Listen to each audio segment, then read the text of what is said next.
Break પહેલા આપણે જે ચર્ચા કરી હતી લાઇટ કરી નાખજો, બાકી હોય કે બધી ચાલુ જ છે?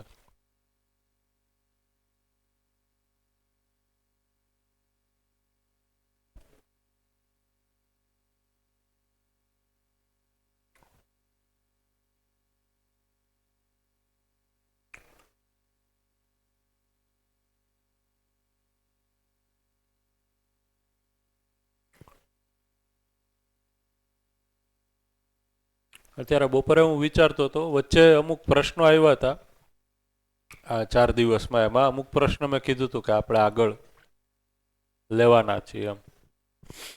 તો એ પ્રશ્નો બધા છે એ આ નિયતિક્રમ વાળામાં અને શ્રમગતિ પરિણામ સિદ્ધાંત છે, અને અમુક છે એ વ્યાપક ઉપર ચર્ચા કરી એમાં આવવાના હતા. તો જેમના પ્રશ્ન હતા એમને પોસ્ટપોન કર્યા હતા, તો એકવાર એ જોઈ લેજો કે એ પ્રશ્ન આવી ગયા કે બાકી છે એમ. કાલે છે એ અમુક પ્રશ્ન કર્યા હતા, એ પ્રશ્ન આપણે લઈ લેશું. પછી બ્રેક પહેલા ચર્ચા સ્ટાર્ટ હતી ત્યારે કંઈક પ્રશ્ન થયો હતો, પછી આપણે પાછા આવીએ ત્યારે નક્કી કર્યું હતું. તો એ શું છે કયો, એટલે આપણે આગળ કન્ટિન્યુ કરીએ.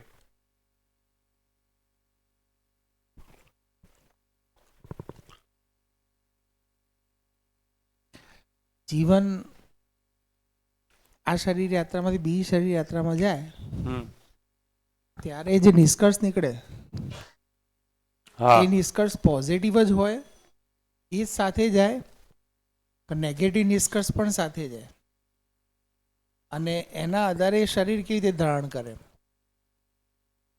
હા, બરોબર. આ સારો ક્વેશ્ચન છે.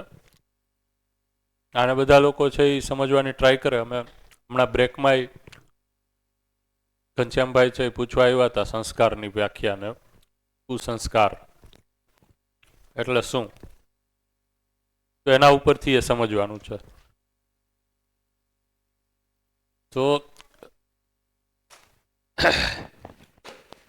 સંસ્કારની જગ્યા છે એ દર્શન પ્રમાણે તો બુદ્ધિની અંદર કીધી છે, અને એ સંસ્કાર એટલે એવી વસ્તુ કે જે સાચાના અર્થમાં જ છે. અને એકવાર છે એ સંસ્કાર એ બની ગયા તો પછી એનો કોઈ દિવસ છે એ ઇરેઝ નથી થતું, એ નીકળશે નહીં. હવે જો બુદ્ધિમાં બોધની જગ્યા છે એ સંસ્કારની છે, તો બોધની વસ્તુ શું છે? આ જેટલી પણ વસ્તુ સાક્ષાત્કારની જે વસ્તુ છે એ જ એક રીતના છે એ બોધની વસ્તુ છે. સાક્ષાત્કારની વસ્તુ શું છે? શું વસ્તુ સાક્ષાત્કારમાં આવશે? તો એ જ છે એ વસ્તુ બોધમાં આવશે. બોધમાં એડ શું થશે? તો કે વ્યવસ્થાના અર્થમાં એકબીજા સાથે કઈ રીતના ઇન્ટરકનેક્ટેડ છે એ વસ્તુ એમાં એડ થશે. એટલે કે સ્વભાવ ધર્મના ઇન્ટરકનેક્શન છે એ એડ થશે ચારેય અવસ્થાના સાપેક્ષમાં. તો સંસ્કાર છે એ તો કાયમી જ રહે છે, એ કોઈ દિવસ છે એ શરીર છોડ્યા પછી એ ઇરેઝ નહીં થાય. પણ એનાથી નીચા લેવલની સ્વીકૃતિ છે જે સશરીર બને છે, જે નેગેટિવ અને પોઝિટિવ બે હોઈ શકે. એના માટે દર્શનમાં સુસંસ્કાર અને કુસંસ્કાર શબ્દ યુઝ કર્યો છે માનવ વ્યવહાર દર્શનમાં. એ વૃત્તિના લેવલ ઉપર છે. જીવનમાં વૃત્તિના લેવલ ઉપર પ્રવૃત્તિ એવો શબ્દ છે. તો પ્રવૃત્તિ છે એ પોઝિટિવ અને નેગેટિવ બે હશે. જેમ કે સિમ્પલ આપણે કહીએ ગુડ હેબિટ અને બેડ હેબિટ. તો સિગરેટ પીવાની હેબિટ છે તો એ પ્રવૃત્તિમાં છે. અહીંયા તો જે વસ્તુ પ્રવૃત્તિમાં છે એ ઓટોમેટિક છે એ રિપીટેશનમાં આવ્યા રાખે છે, ટ્રિગર થયા રાખે છે, રાઈટ. એવી જ રીતના ગુસ્સો કરવાની પ્રવૃત્તિ, તો એ બેડ હેબિટ છે, ખરાબ હેબિટ છે, પણ એ અહીંયા પ્રવૃત્તિમાં જ છે. તો એ છે એ ટ્રિગર થયા રાખે છે. પરિસ્થિતિ એવી આવે કે કોઈ પણ વસ્તુ એવી થાય, તો કોઈ વ્યક્તિ સામે એવો આવી જાય તો ગુસ્સો તરત જ આવી જાય, હજી કાંઈ કર્યું ન હોય કોઈ, તો એ પ્રવૃત્તિ છે અહીંયા. વૃત્તિની અંદર મેં છે એ કંઈક વસ્તુ જે સત્ય નથી, ન્યાય નથી, ધર્મ નથી, એ સિવાયની કોઈ વસ્તુને મેં ગહનતાથી સ્વીકારી લીધી છે નેગેટિવના અર્થમાં, તો એ અહીંયા પ્રવૃત્તિની અંદર સ્થિર થઈ જાય છે. તો એ નેગેટિવ હોઈ શકે. એ બધી જ વસ્તુને જ કુસંસ્કાર કીધા. રાઈટ. આ પ્રવૃત્તિ છે એ હું મારી જાત સાથે કેટલી એસોસિએટ કરી દઉં છું ગહનતાથી, એટલી એની નિરંતરતા છે. તો એ નેગેટિવ થઈ શકે અને પોઝિટિવ એસોસિએટ થઈ શકે. પોઝિટિવ છે એ બધી જ વસ્તુ છે એની ઉપર કામ કરશું આપણે તો એ બધી સંસ્કારમાં ઉપર કેરી ફોરવર્ડ થઈ જશે. પણ સંસ્કારમાં છે એ પ્રવૃત્તિનો જે ભાગ સાર્વભૌમિક સાર્વકાલિક છે એ જ છે એ ઉપર ફિલ્ટર થઈને જશે. પ્રવૃત્તિ સાથે તો ચિત્રણય જોડાયેલા હોય. ભાઈ કોઈનું સન્માન કરવું એ મારી પ્રવૃત્તિ બની ગઈ છે. ધારો કે હું સન્માન કઈ રીતના કરીશ એના મારા ચિત્રણ બનેલા હોય. તો હું બે હાથ જોડીને કરીશ, હું સૌમ્ય રહીશ, નમ્ર રહીશ, વિનમ્ર રહીશ, હું હા હા કરીશ. આ બધા છે એ એના આ પ્રવૃત્તિ સાથે જોડાયેલા ચિત્રણ છે. તો આ ચિત્રણ છે એ જ્યારે તો આ પ્રવૃત્તિ છે એ જ્યારે ચિત્રણ પૂર્વક ઉપર સાક્ષાત્કારમાં જશે તો અહીંયા સાક્ષાત્કારમાં છે એ ચિત્રણ છે એ છૂટી જશે અને એનો સાર્વભૌમિક સાર્વકાલિક ભાગ છે એ ઉપર જશે. તો સાર્વભૌમિક સાર્વકાલિક ભાગ છે એ શું છે? સન્માનનો. તો કે વ્યક્તિ સાથે એ જોડાયેલો ન હોય. કોઈ પણ વસ્તુ, કોઈ પણ માનવ હોય તો માનવ છે એની સાથે જોડાય છે. તો એ અવસ્થા સાપેક્ષ છે, એ સ્વીકાર થઈ જાય અને અહીંયા સંસ્કાર સ્વરૂપે ઉપર છે એ બોધમાં સ્થિર થઈ જાય. તો એ રીતના છે એ પ્રવૃત્તિનું પરિમાર્જન થઈ અને સંસ્કાર ઉપર છે એ જાય છે. તો એ પ્રવૃત્તિનું પરિમાર્જન કરવું એ પણ એક મહેનતનું કામ છે. મોટા ભાગે આપણે એવું માની લેતા હોય જે આપણી પ્રવૃત્તિ છે એ જ આપણા સંસ્કાર છે. રાઈટ. પણ એ પ્રવૃત્તિ છે એ શરીર છોડ્યા પછી કન્ટિન્યુ રહેશે નેક્સ્ટ શરીર યાત્રામાં. એનો આધાર કોઈ ફિક્સ નથી. તો એ પ્રવૃત્તિને ખીલવા યોગ્ય છે એ વાતાવરણ નેક્સ્ટ સંસ્કાર નેક્સ્ટ શરીર યાત્રામાં મળશે તો એ ખીલશે. એના શોષણના અર્થમાં હશે, પોષણ નહીં તો નહીં ખીલે. તો વચ્ચેનો જે કુલિંગ પીરિયડ છે એ કુલિંગ પીરિયડ શેના માટે છે? તો વ્યવસ્થાના ભાગરૂપે જ આ નેગેટિવ અર્થમાં જેટલી પ્રવૃત્તિઓ છે એ પ્રવૃત્તિઓનું સમન થઈ જાય એ અર્થમાં છે. કારણ કે અસ્તિત્વ નિત્ય પ્રભાવી હોવાથી યાત્રા તો છે એ આ જ બાજુ કરવાની છે. તો ભ્રમવશ આપણે જે પણ નેગેટિવ વસ્તુને સાર્થક માની લીધી છે, અહીંયા ભેગી કરી છે, બરાબર, જેટલો પણ માલ મુદ્દો અહીંયા ભેગો કર્યો છે જે નેગેટિવ છે પણ આપણે એને સાર્થક માની લીધો છે. તો અસ્તિત્વ છે એ ફોર્સ કરે છે, છોડી શરીર છોડો ત્યારે એ છૂટી જાય છે. સહજ રીતના એ છૂટી જાય છે. પણ ધારો કે તમે એ મુદ્દા માલને જ પોતાની ઓળખ માની લીધી છે, છોડવા જ નથી માંગતા એમ, તો એ બનેલો રહે છે. તો નેક્સ્ટ શરીર યાત્રામાં એ પ્રવૃત્તિ બનેલી રહે છે. રાઈટ. પણ થોડીક એની ઉપર થોડુંક તો ધોવાનું કામ થાય છે ને, થોડોક તો ડિટર્જન્ટ લાગે છે આ જે કુલિંગ પીરિયડ હોય ને, એટલે થોડી ઓપનનેસ વધે છે. પણ ધારો જેટલી પણ એ પ્રવૃત્તિ રહે છે એ પ્રવૃત્તિ સાથે બાળક પછી જન્મે છે. એ પ્રવૃત્તિની અસર બાળક ઉપર દેખાય છે. તો પૂર્વ શરીર યાત્રામાં છે એ બધા ધીંગાણા કર્યા હોય, માયનું ન હોય કોઈનું, તો ત્યારે છે એ નાનું બનીને આવે ત્યારે એવું જ થાય છે. તો ઘરમાં થોડોક આતંક કરે, મમ્મી પપ્પાને થોડોક ત્રાસ, આજુબાજુના લોકોને થોડોક ત્રાસ. તો જે પ્રવૃત્તિ છે એ ગલતના અર્થમાં અહીંયા હતી અને થોડીક છે અહીંયા, તો ધીમે ધીમે છે એ પછી હવે એ ખીલશે કે નહીં એનો આધાર શું છે? તો કે વાતાવરણ. પણ અસ્તિત્વ સહજ દિશા તો એ જ છે કે એ પ્રવૃત્તિઓ ધીમે ધીમે જો નેગેટિવ અર્થમાં હોય તો એ છૂટી જાય, આ પોઝિટિવ અર્થમાં હોય તો પણ એ આછી તો થશે જ. કારણ કે આમાંથી ઘણી બધી વસ્તુઓ એવી છે, એક્ઝેક્ટલી હવે આપણે એને જોવું પડશે વ્યવસ્થિત, કે જે વસ્તુ સાપેક્ષ છે, વ્યક્તિ સાપેક્ષ છે. તમે કંઈક સારું માનેલું છે, પણ એ સારું કોના માટે? તો કે ભારતના લોકો માટે જ હું સારું વિચારું છું. તો આ છે એ વ્યક્તિ સાપેક્ષ છે. તો હું સારો તો છું, પણ હું એક સમુદાય સુધી જ સારો છું. તો હું સારો તો છું, પણ હું એક જાતિ વિશેષ માટે જ સારો છું. તો એ બધી વસ્તુઓ છે એ અહીંયા શિથિલ થશે શરીર છોડશું ત્યારે. નવા શરીર યાત્રામાં છે એ પ્રવૃત્તિ બનેલી રહેશે. એ પ્રવૃત્તિ માટે વાતાવરણ એ પ્રવૃત્તિને પોષણ આપતું હશે તો એ હવે સહીના અર્થમાં વળી પાછી આગળ વધશે. ચિત્રણ તો સાવ ઇરેઝ થઈ જશે.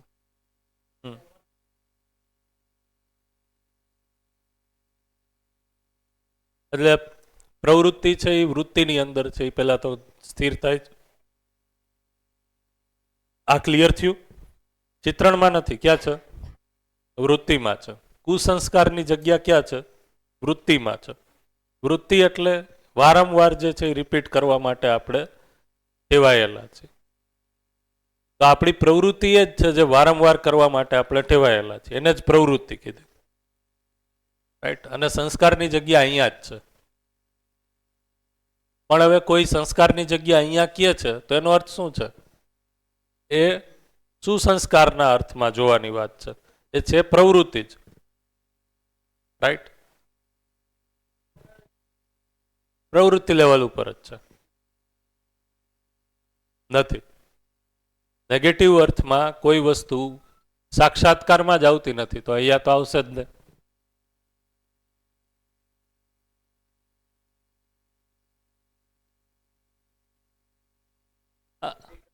હા હા, વિશ્લેષણ થશે ને? વિશ્લેષણ થશે, પણ બહુ વિશ્લેષણ નહીં થાય. જે પ્રવૃત્તિ કરવાથી ટેવાયેલો છું એનું બહુ આંશિક વિશ્લેષણ થઈ આસ્વાદન ચયન કરી જ નાખશે. આસ્વાદન બનેલું જ છે એનું, શરૂ જ રહેશે. કેમ કે જે લોકો એમ કહે છે કે મને ગુસ્સો આવવાની ટેવ છે, હવે એને પૂછશો તો એ એમ કહેશે નહીં કે હું વિચારપૂર્વક ગુસ્સો કરું છું. ઓટોમેટિક જ થાય છે. વિચારપૂર્વક ગુસ્સો કરું છું એટલે શું? તુલન અને વિશ્લેષણ કરું છું કે ઓકે હું ગુસ્સો કરીશ, આવી રીતના કરીશ, એવું ક્યાં કાંઈ કરતો જ નથી, કરી જ નાખું છું. અને આસ્વાદન ચયન તરત જ થઈ જાય છે, એનું શરીર દ્વારા એક્ઝિક્યુટ થઈ જાય છે. એ તો પછી થાય. બાકી જે મેજર ભાગ છે એ અહીંયાથી તુલનમાં સિલેક્ટ થઈ જ જાય છે, અને એનું વિશ્લેષણ છે એ બહુ નથી થતું. આસ્વાદન અને ચયન પૂર્વક એક્ઝિક્યુટ જ થઈ જાય છે.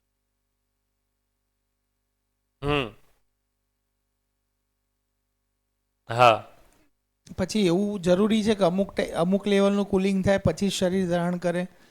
આ તો એ કુલિંગ પીરિયડ પૂરો ના થયો એના પહેલાં બી શરીર ધારણ કરે તો એ વધુ પ્રવૃત્તિ સાથે આપતો હોય? બની શકે એવું. કારણ કે બની શકે. શરીર ધારણ કરવામાં તો એવું એક ચોક્કસ છે નહીં કે આ લેવલનું કુલિંગ થાય પછી શરીર ધારણ કરે. જેટલો સમય વધારે જાય એ પ્રમાણે એની પ્રવૃત્તિ સહીના અર્થમાં જે ના હોય એ વસ્તુ કુલિંગમાં જતી રહે. પણ શોર્ટ ટાઈમમાં એને બીજો જન્મ લીધો તો એની પ્રવૃત્તિ સાથે આવવાની સંભાવના વધી જાય. સમય કેટલો લાગે છે તો મને ખ્યાલ નથી, કેટલો સમય પછી લે એવી કોઈ સ્પષ્ટતા છે એ કોઈ જગ્યાએ દર્શનમાં કરેલી નથી કે કેટલા મિનિમમ સમય પછી છે એ લઈ શકે, ક્યારે લેતા હોવા જોઈએ. આ ખ્યાલ આવે છે બધાને? કોઈ સારો માન લો કે કોઈ સાયન્ટિસ્ટ છે અથવા કોઈ મ્યુઝિશિયન છે અથવા કોઈ મેથેમેટિશિયન છે, તો એવા લોકો જ્યારે બીજા ઘણી વખત આપણે નથી સાંભળતા કે નાનું બાળક હોય ને તરત જ શ્લોકો બોલવાનું શરૂ કરી નાખે છે. હા, તો એ બધું પ્રવૃત્તિ લેવલનું હોય છે. એ પ્રવૃત્તિ લેવલનું કહેવાય ને? પ્રવૃત્તિ લેવલનું કહેવાય. જે રીતે આપણે શંકરાચાર્યની વાત કરીએ તો બહુ નાની ઉંમરમાં એમને ઘણું બધું. તો એ ચેતનાનું લેવલ સંસ્કાર બુદ્ધિ લેવલમાં ગણવું કે પ્રવૃત્તિ લેવલમાં ગણવું? ને એમાં જ્ઞાનનો જે ભાગ હશે એ તો સંસ્કારમાંથી જ હશે. બરાબર. ધારો કે શંકરાચાર્ય છે કે સ્વામી વિવેકાનંદ છે કે એવા લોકો છે જે એના જીવનમાં જલ્દી બહુ ટૂંકમાં એની જે દિશામાં દુનિયા ચાલતી હતી એનાથી અલગ અને કોઈ જ્ઞાનની દિશામાં યાત્રા કરી, તો એ તો છે એ નિશ્ચિત રૂપથી કોઈ એની અંદર સંસ્કાર જ હશે. વિષયના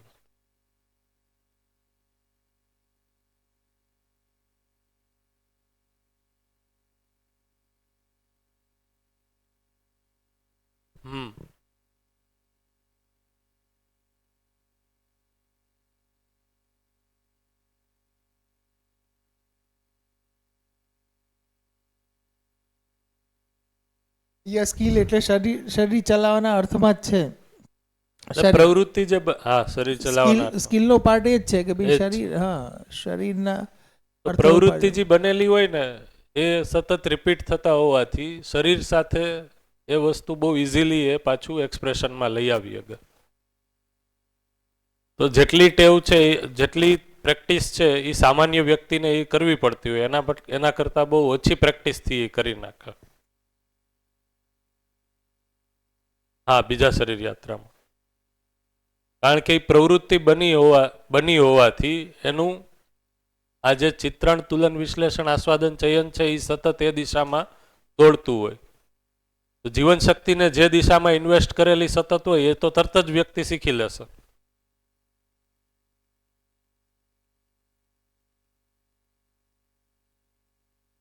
હા, માઇક લે. દીપન મારા હસબન્ડ બનીને આવવાનું છે. સર, બાલ મુકુંદ ભૈયાએ આપણે એક ઉદાહરણ આપ્યું હતું કે પહેલાં આપણે જ્યારે ગાડી શીખતા હોઈએ ત્યારે એમાં જીવન ઇન્ક્લુડ હોય, એ વખતે જીવન સક્રિય હોય, પણ જ્યારે આપણે ગાડી શીખી ગયા એના પછી તો મેધસ મગજથી જ બધું ઓપરેટ થતું હોય છે. તો એ જીવનને સતત પ્રેક્ટિસ ગાડી ચલાવવાની કેવી રીતે હોઈ શકે? ને અહીંયા આપણે જે વાત કરી એ તો જીવનને એ રેગ્યુલર પ્રેક્ટિસમાં આવે તો જ એ વૃત્તિમાં થયું ને. સમજાઈ ગયું ભાઈ. એ જીવનમાંય પ્રેક્ટિસ પડેલી છે અને મેધસમાંય પ્રેક્ટિસ પડેલી છે, બેયમાં જ. ધારો કે એ ચલાવતા હોય એમાં કોઈ પણ છે એ નવીનતા આવે તો નવીનતા પછી મેધસમાંથી ફેચ નહીં થાય, એમાં તો યાંત્રિક રીતના જેટલું પડેલું હતું એ જ પ્રમાણે એ ચાલશે. તો એ નવીનતાને ઠીક કરવા માટે ફરીથી જીવનનો સહારો લેશે. જીવન એને પ્રોસેસ કરી અને જેટલી મિકેનિકલ વસ્તુ પ્રવૃત્તિ સ્વરૂપે જીવનમાં સ્ટોર થઈ હતી એના ફરીથી પાછી અપડેટ કરશે જીવનની અંદર, અને શરીર મેધસ દ્વારા છે એ એક્ઝિક્યુટ કરશે. એટલે બે જગ્યાએ એ વસ્તુ પડેલી છે. જે વસ્તુ બ્રેઇનમાં આવી ગઈ છે એના માટે ફરીથી પાછું જીવનને ક્વેરી કરવાની બદલે સશરીર હોય ત્યારે એ બ્રેઇનથી જ એક્ઝિક્યુટ થઈ જાય છે.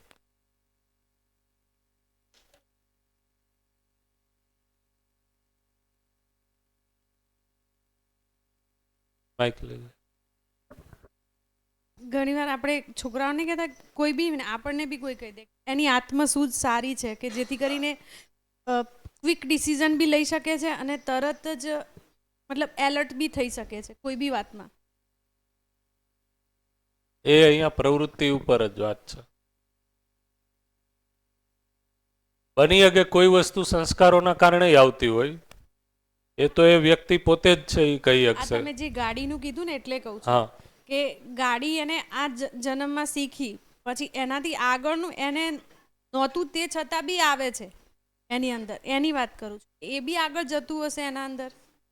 તો સમજાવ. મતલબ એક વ્યક્તિ છે એને અત્યારે ગાડી ચલાવતા શીખી નથી, પણ જ્યારે બેસે છે ને એને તાત્કાલિક બધું મતલબ આવડી જાય તરત જ, તો આપણે એવું વિચારીએ કે ભાઈ આ બધું પહેલાંથી ક્યાં શીખેલું હશે એમ. રાઈટ. હા બરોબર છે. તો એ વસ્તુ છે એ પ્રવૃત્તિની અંદર રહી હોય એવું આપણે કન્ક્લુડ કરી શકીએ.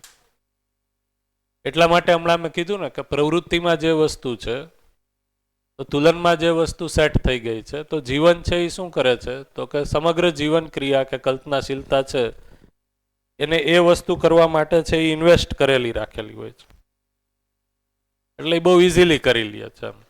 દાખલા તરીકે કોઈ વ્યક્તિ છે એ સતત પૈસા કઈ રીતના કમાવા એની ઉપર જ વિચાર કર્યા રાખતો હોય, એની પ્રવૃત્તિમાં એ સેટ થઈ ગયું હોય, એનો અર્થ શું થયો તો કે એના આશા વિચાર ઈચ્છા સંપૂર્ણપણે ઇન્વેસ્ટેડ છે પૈસાને મેક્સિમાઇઝ કરવા માટે. તો એ બહુ ઓછા સમયમાં એ વસ્તુ કરી લે છે. એને કોઈ બીજી આડાઅવડી કોઈ એટલે કોઈ બીજી લત નથી રહેતી કે બીજી કોઈ સામાજિક કોઈ કારણ, એનું ધ્યાન છે એ સંપૂર્ણ રીતના કોઈ એક વસ્તુ ઉપર પડેલું છે. તો જીવન શક્તિનો એ મહિમા છે કે જે વસ્તુ ઉપર એ ધ્યાન દે છે એ વસ્તુને એ બહુ જલ્દી હાંસલ કરી લે છે, મેળવી લે છે. એને એ સિવાય બીજું કાંઈ દેખાતું ન હોય. એનો અર્થ શું તો કે સંપૂર્ણ 4.5 ક્રિયા છે એ બાજુ જ છે એ ડાયવર્ટેડ હોય. એ જ રીતના છે એ આ સંપૂર્ણ 4.5 ક્રિયા છે એના પૂર્વક જ આપણે જે આ સમજદારી અથવા તો જાગૃતિની દિશામાં આગળ વધવાનું છે એ બાજુ આપણું એ જો ઇન્વેસ્ટેડ હશે તો એ વસ્તુ એ મળી જશે. તો અત્યારે છે એ આપણે જોઈએ તો આપણું બાય ડિફોલ્ટ ધ્યાન છે એની ઉપર બનેલું રહેતું નથી, પ્રયાસ કરવો પડે છે ઘણો બધો, એટલા માટે મળવામાં છે એ તકલીફ થાય છે. તમારું કહેવું એમ છે કે 4.5 ક્રિયામાં જે રહી ગયું એ વૃત્તિ સુધી જ રહેશે, એ આગળના જન્મ પછી એ જ્ઞાનમાં નહીં આવે, જ્ઞાનના લેવલમાં નહીં ગણાય. તો જ્ઞાનના લેવલમાં શું આગલા જન્મમાં જઈ શકે? હવે હમણાં કીધું ને સંસ્કારમાં જે વસ્તુ જાય છે, તો સંસ્કારમાં કઈ વસ્તુ જાય છે તો જે અસ્તિત્વની વાસ્તવિકતાનો સાર્વભૌમિક સાર્વકાલિક ભાગ છે. બરાબર, જેમ કે આ મૂલ્યો છે, મૂલ્યોપૂર્વક મૂલ્યોનો છે એ સાક્ષાત્કાર આપણને થશે, પણ આ મૂલ્યો છે એ કોઈ વ્યક્તિ વિશેષ સાથે જોડાયેલા નથી. સમગ્ર માનવજાત માટે જ એ મૂલ્યો છે એનું વહન કરવું એ મારી સુખપૂર્વક જીવવાની યાત્રા માટે જરૂરી છે. તો જ્યાં સુધી હું આ મૂલ્યને કોઈ વ્યક્તિ સાથે જ નિર્વાહ કરી શકું છું ત્યાં સુધી એ પ્રવૃત્તિમાં છે. પણ હવે આ મૂલ્ય મેં નિરપેક્ષતામાં જોઈ લીધું. દાખલા તરીકે છે એ આ સન્માન મૂલ્ય, એટલે તો સન્માન મૂલ્યને મેં એ રીતના છે એ સમજી લીધું જે આપણે સવારે કહેતા હતા ને વસ્તુ સ્વરૂપે. તો સન્માન મૂલ્ય છે એની એક નિશ્ચિત તૃપ્તિ છે, વિશ્વાસ મૂલ્ય છે એની એનાથી ભિન્ન નિશ્ચિત તૃપ્તિ છે. તો આ તૃપ્તિને અનુભવી લેવી, એની અનુભૂતિ થઈ જવી, પોતાની અંદર એને જોઈ લેવી, એ વસ્તુ છે એ સાક્ષાત્કારમાં થઈ અને સંસ્કારમાં આવી જશે. તો અહીંયા છે એ કોઈ શબ્દ નથી જાતું, નહીં કોઈ ચિત્રણ જાતું, નહીં કોઈ ભાષા જાતી. તો અહીંયા વિશ્વાસ કે સન્માન એવી ભાષા નથી, એ ભાષાથી ઇંગિત જે વસ્તુ છે તૃપ્તિ સ્વરૂપે એ અહીંયા છે. તો એ તૃપ્તિ અહીંયા સ્ટોર થઈ જાય છે.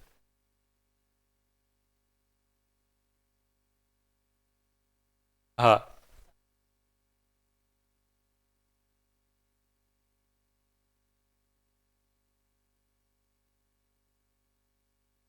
હા એવું ફિક્સ જ છે.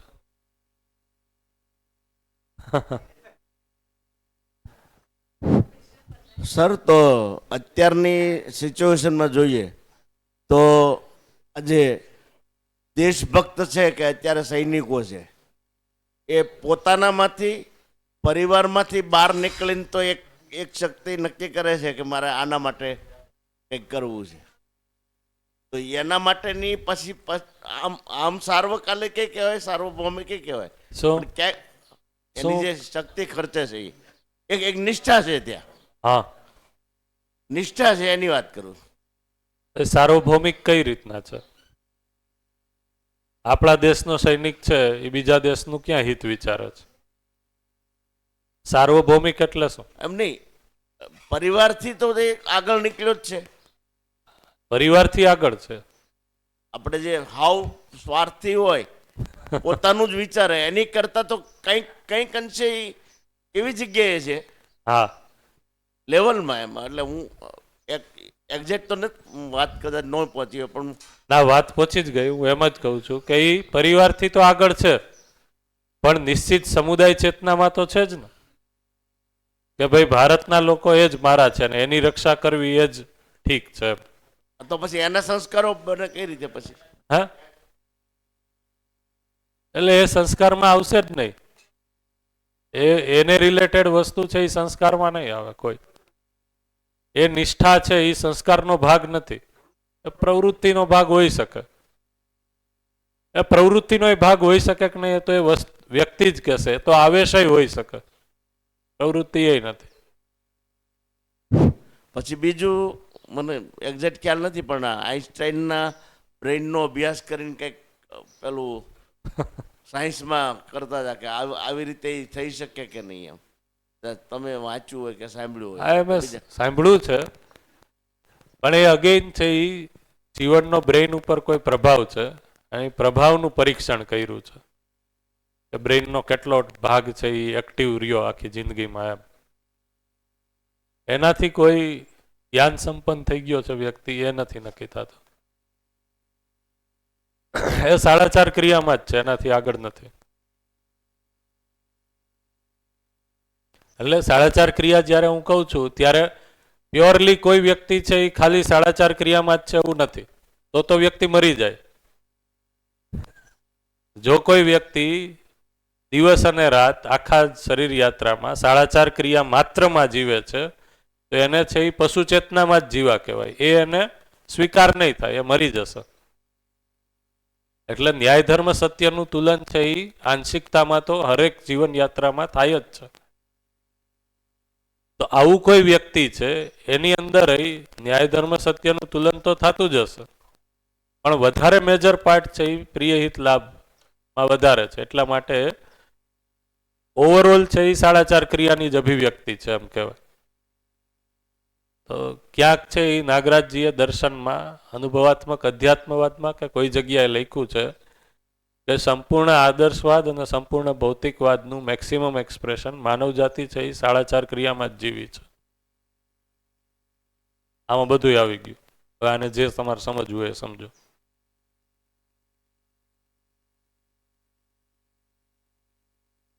એ આ રેફરન્સમાં છે. હા હા હા હા, ઘોર બ્રહ્મમાં જીવતો વ્યક્તિ છે એ ન્યાય ધર્મ સત્યનો ભાષાભાસ તો કરે જ છે અને એની ચાહના તો ન્યાયપૂર્વક જીવવાની જ છે અને જીવતોય હોય છે. ભાઈ ગમે એટલો દિનહીન કે ક્રૂર વ્યક્તિ હોય, એના પરિવારના લોકો માટે છે એ અક્રૂર છે. માની લો કે પરિવારના લોકો માટે બધા માટે છે એ ક્રૂર છે, પણ કોઈ એક વ્યક્તિ માટે તો એને અક્રૂર છે. તો અહીંયા તો છે એને એ અભિવ્યક્તિ થઈ ને ન્યાય. રાઈટ. તો એ રીતના છે એ સંપૂર્ણ.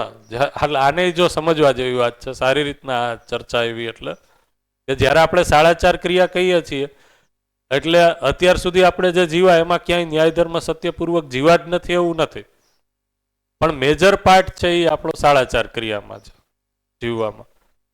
તુલન છે એ ન્યાય ધર્મ સત્યનું થાય છે, પણ આખી જિંદગીના રેફરન્સમાં આપણે પર્સન્ટેજ કાઢવા જઈએ તો એ બહુ ઓછા છે. એટલા માટે મારી જે જીવવાની ગતિ છે, યાત્રા છે, જ્યાં આશા વિચાર ઈચ્છાનું ઇન્વેસ્ટમેન્ટ છે એ મોટા ભાગે છે એ પ્રિય હિત લાભમાં બનેલું છે એવું કહેવાય.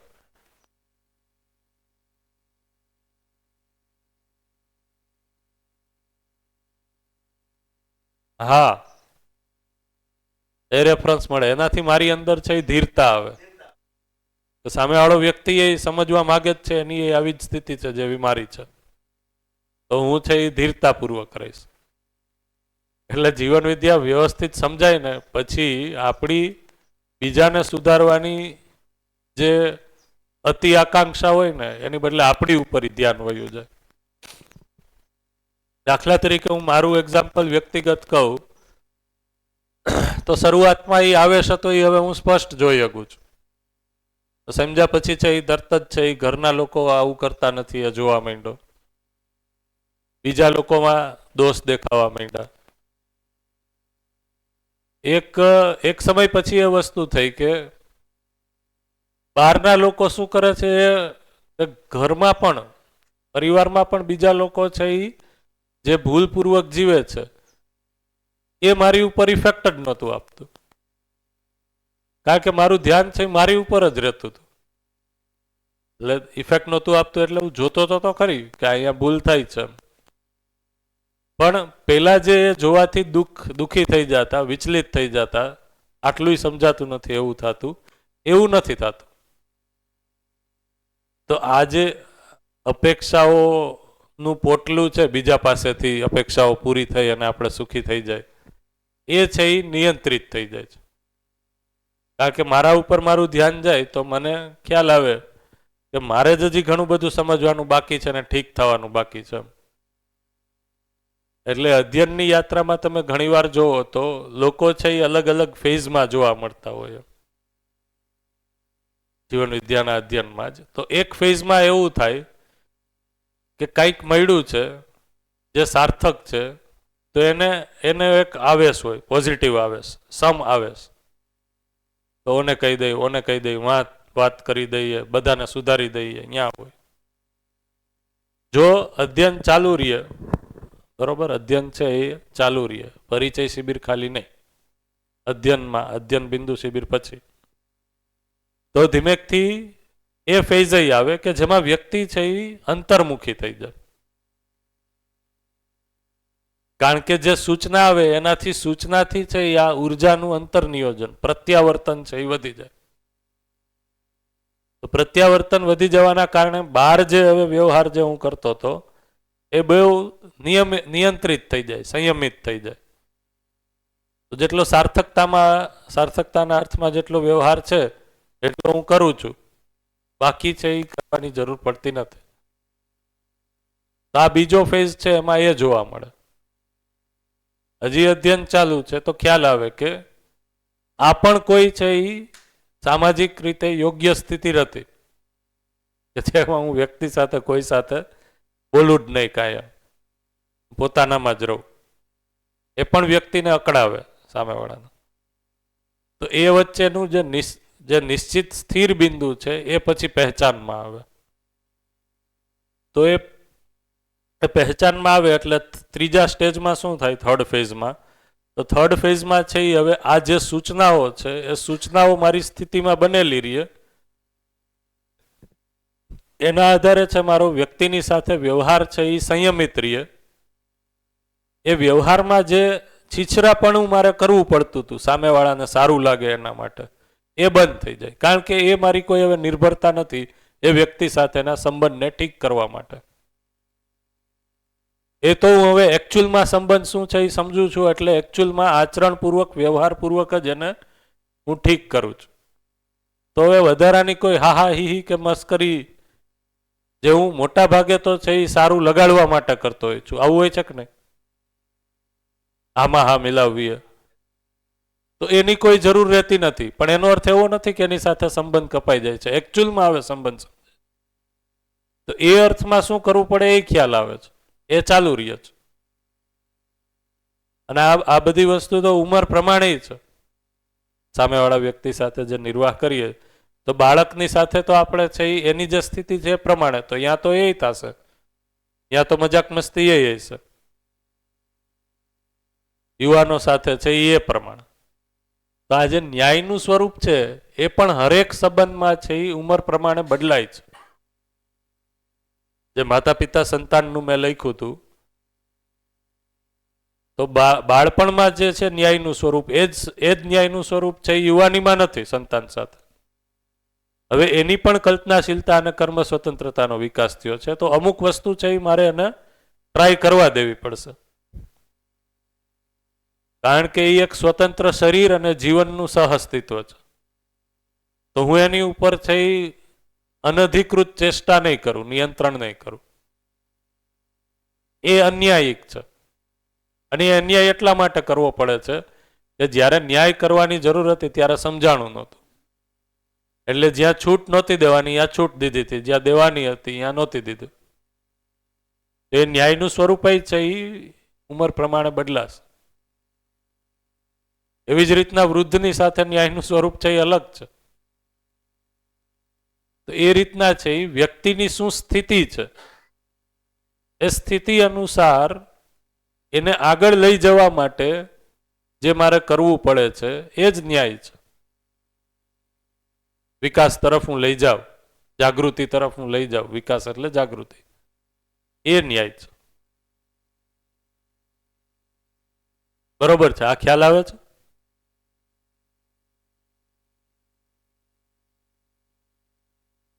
તો ક્વેશ્ચન શું હતો? હા હા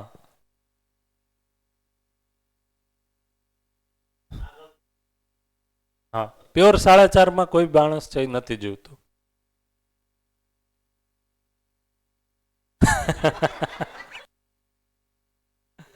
એનો અર્થ એમ છે કે મેજોરિટી પાર્ટ છે એ ક્યાં જીવે છે એમ.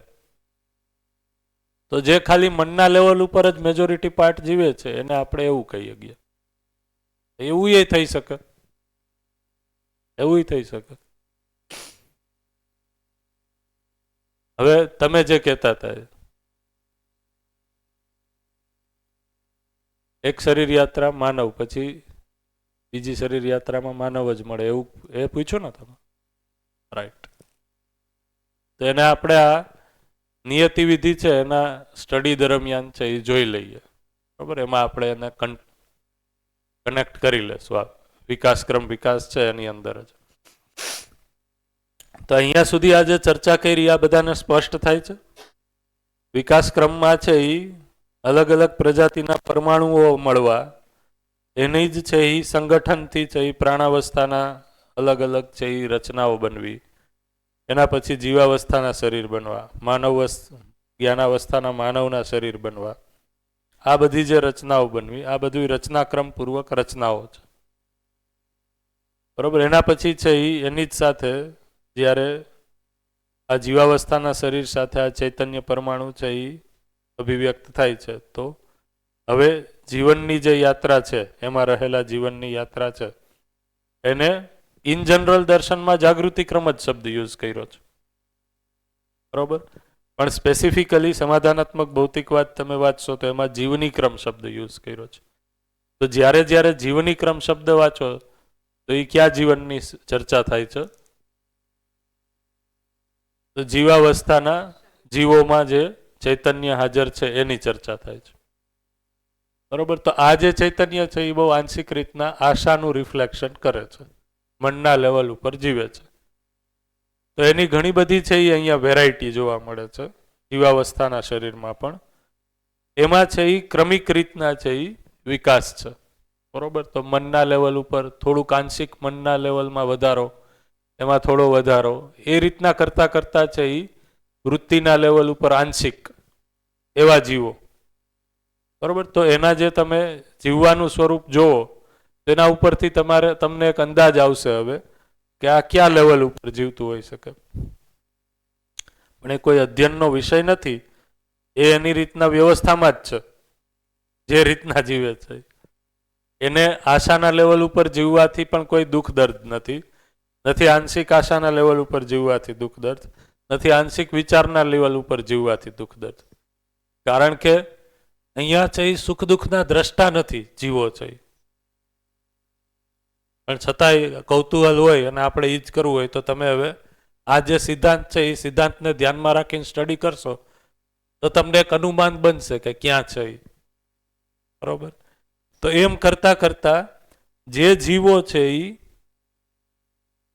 આગળ એના ચૈતન્ય પરમાણુમાં છે આંશિક વિચારની ક્ષમતા છે એ ડેવલપ થાય છે. એ જ હવે જીવનની અંદર છે એ એક પ્રેશર ક્રિએટ થાય છે, જીવન છે એની અંદર. એ જ છે એ કારણ કે આ નિયતિ વિધિ છે એ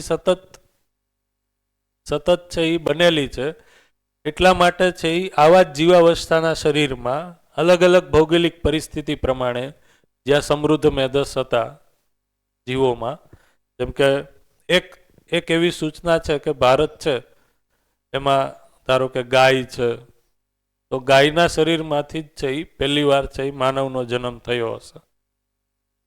પછી એવી જ રીતના આફ્રિકા છે, અમેરિકા છે, તો અહીંયા કયા જીવો છે એ સૌથી વધારે હતા અને એમાંથી જ છે એ કોઈ માનવનો છે એ જન્મ થયો હશે. એના આધારે જ છે એ માનવના શરીરની રચનામાં ફેરફાર થોડો થોડો જોવા મળે છે. એને જ છે એ નસલ કીધી, માનવની નસલ. જાતિ માનવની એક જ છે, નસલ છે એ ભૌગોલિક પરિસ્થિતિ પ્રમાણે અલગ અલગ છે. તો પહેલી વાર છે એ એમાં માનવ શરીર બન્યું, એનો જન્મ થયો, એના પછી છે એ માનવ શરીરની પરંપરા બની ગઈ. હવે જો પાછા થોડાક બેક ટ્રેસ કરીએ તો જીવાવસ્થાના શરીરની જે ઉત્પત્તિ છે એમાં પણ આ સેમ લોજિક છે કે એક લેવલના ક્વોન્ટમ શિફ્ટ પહેલા એની પૂર્વાવર્તી જે જીવાવસ્થાના શરીર હતા એમાં જ છે એના પછીના જીવન શરીર રચનાની પહેલી વાર રચના થઈ, એના પછી એની પરંપરા બની ગઈ. પછી છે એ જ શરીરમાંથી છે એ બીજા શરીર રચનાઓ એની બનવા માંડી. તો આ રીતના છે એ માનવ શરીર અને એની અંદર છે એ ચૈતન્ય ના સહઅસ્તિત્વપૂર્વક એમાં હવે જાગૃતિ કર્મ સ્ટાર્ટ થઈ ગયો. શું કામ? તો કે આ માનવ શરીર છે એ સંપૂર્ણ રીતના છે એ સમૃદ્ધ છે. તો જીવનનું જે ફૂલ એક્સપ્રેશન છે જાગૃતિ, આશા વિચ્છા ઈચ્છા ઋતમભરા બોધ અનુભવ, ત્યાં સુધીનું એક્સપ્રેશન છે એ આ માનવ શરીરમાં આવી શકે છે હ્યુમનની અંદર. તો એ રીતે છે એ જાગૃતિ ક્રમ, જાગૃતિની યાત્રા ચાલુ થઈ. તો હવે અત્યારે આપણે છે એ જાગૃતિ ક્રમમાં છીએ, રાઈટ? આપણે આ અધ્યયન કરીએ છીએ, પઠન કરીએ છીએ, એનાથી શું થાય છે તો કે જાગૃતિ ક્રમમાં હું આગળ વધું છું અને કોઈ ક્ષણે છે એ અનુભવ સંપન્નતામાં જાગૃતિની સ્થિતિમાં પહોંચું છું. આ થયું જાગૃતિ ક્રમ, જાગૃતિ. હવે અહીંયા આપણે જોઈએ તો જેમાં પ્રાણાવસ્થાના શરીર છે, આ પદાર્થાવસ્થા થઈ, પદાર્થાવસ્થાથી પ્રાણાવસ્થા. તો પ્રાણાવસ્થાના વનસ્પતિની પહેલા છે એ પ્રાથમિક પ્રિમિટિવ પણ પદાર્થાવસ્થાથી થોડીક ભિન્ન એ વનસ્પતિ સંસારનો પણ એક આખો એક ક્રમ છે. જેમ કે લીલ છે, શેવાળ છે, એ એક પ્રકારની વનસ્પતિ જ છે. તો એ ક્રમપૂર્વક છે એ સમૃદ્ધ વનસ્પતિ, રાઈટ? આ બધું આવે છે અત્યારે વિકાસ ક્રમની અંદર જ. એ પ્રમાણે આ ક્રમપૂર્વક છે એ પ્રાણાવસ્થા અને એની પછી છે એ પરંપરા. એકવાર એ શરીર આવી ગયું, એ રચના થઈ ગઈ, પછી એની પરંપરા છે. એવી જ રીતના આ પ્રાણાવસ્થાના જે પ્રાણાવસ્થાની રચનાઓ છે, એ પ્રાણાવસ્થાની રચનાઓથી જીવાવસ્થામાં છે એ કઈ રીતના પ્રવેશ છે. તો પહેલા છે એ અંડજ સંસાર છે, પછી પિંડજ સંસાર છે, અને આ અંડજ સંસાર અને પ્રાણાવસ્થાના વનસ્પતિ છે એની વચ્ચે પ્રાથમિક જે બહુ પ્રિમિટિવ, જેને આપણે છે એ જીવાવસ્થાના શરીરે ન કહી શકીએ, પ્રાણાવસ્થાની વનસ્પતિ ન કહી શકીએ, એવી એક રેન્જ ઉપલબ્ધ છે. બરોબર? તો એ કઈ રીતના બને છે તો કે આ પ્રાણાવસ્થાની વનસ્પતિઓ છે એ વનસ્પતિઓ જ અમુક નિશ્ચિત જે નૈસર્ગિક પરિસ્થિતિ છે, બરાબર, એને આપણે કહીએ કે આ તાપ છે, દાબ છે, બરાબર, અને નમી છે, એમાં આના અવશેષો ભેગા થઈ અને એક પ્રકારનું શરીર રચના બનાવે છે. બરોબર? જેમ કે તમે વરસાદમાં જોતા હોય મકોડા, એ રાઈટ? તો એ છે એ આ પ્રાણાવસ્થા અને અંડજ સંસારને જોડતી લિંક છે. ખ્યાલ આવ્યો? બરોબર? આની અંદર છે એ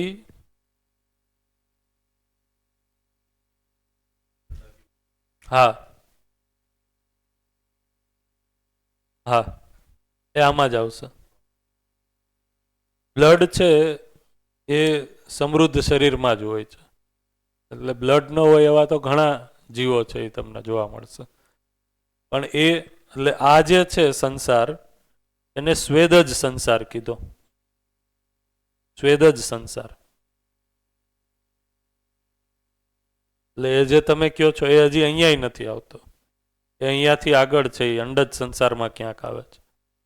તો સ્વેદ જ સંસાર છે એ કઈ રીતના છે, તો કે આ જે પ્રાણાવસ્થાની વનસ્પતિઓ છે એના જ અવશેષો છે એ નિશ્ચિત વાતાવરણમાં નૈસર્ગિકતામાં છે એ એક શરીર રચના કરે છે, જેની અવધિ છે એ બહુ ઓછી હોય છે, એનો જીવનકાળ છે એ બહુ ઓછો હોય છે. એને કીધું સ્વેદ જ સંસાર, સ્વેદ જ જીવો. એનું આયુષ્ય છે એ કોઈ નિશ્ચિત નૈસર્ગિકતામાં છે એ થાય છે, અને એ નૈસર્ગિકતા છે એ વહી જાય એટલે એ આયુષ્ય તરત જ પૂરું થઈ જાય છે. રાઈટ? તો વરસાદમાં ઘણા જીવડાઓ છે એ તમને એવા જોવા મળશે, બરોબર? તો એની ઉત્પત્તિ માટે કોઈ ઈંડા આવ્યા અને ઈંડામાંથી એ ઉત્પન્ન થયા એવું નથી. એવા એ છે એ આ નૈસર્ગિક પરિસ્થિતિના કારણે આ જે પ્રાણાવસ્થાના અવશેષો છે એ ભેગા થઈ અને બની ગયા. તો એ સ્વેદ જ સંસાર છે. એના પછી છે એ અંડજ સંસારનું પ્રકટન છે, ઈંડામાંથી જે જીવો બનેલા છે. તો એ આના કરતા સમૃદ્ધ છે, અંડજ સંસાર છે. તો એની પરંપરા છે એ ઈંડામાંથી શરીર નવા બનવાની છે. એ રીતના છે એ અંડજ સંસાર પછી કોઈ એક ક્રમમાં છે એ પિંડજ સંસાર છે. પિંડજ સંસાર એટલે શું? તો કે માનવના આ જે જીવો છે એ જીવોના શરીરની અંદર જ છે એ કોઈ માંસનો પિંડ બને છે, જથ્થો ભેગો થાય છે, અને ધીમે ધીમે એ રચના સમૃદ્ધ થતા શરીરનો આકાર ધારણ કરે છે, ગર્ભ બને છે. રાઈટ? એ પેલા છે એ અંડજ સંસારમાં ઈંડું બને છે, બરોબર? ગર્ભ નથી બનતો, અને એની અંદરથી પછી છે એ શરીર બને છે.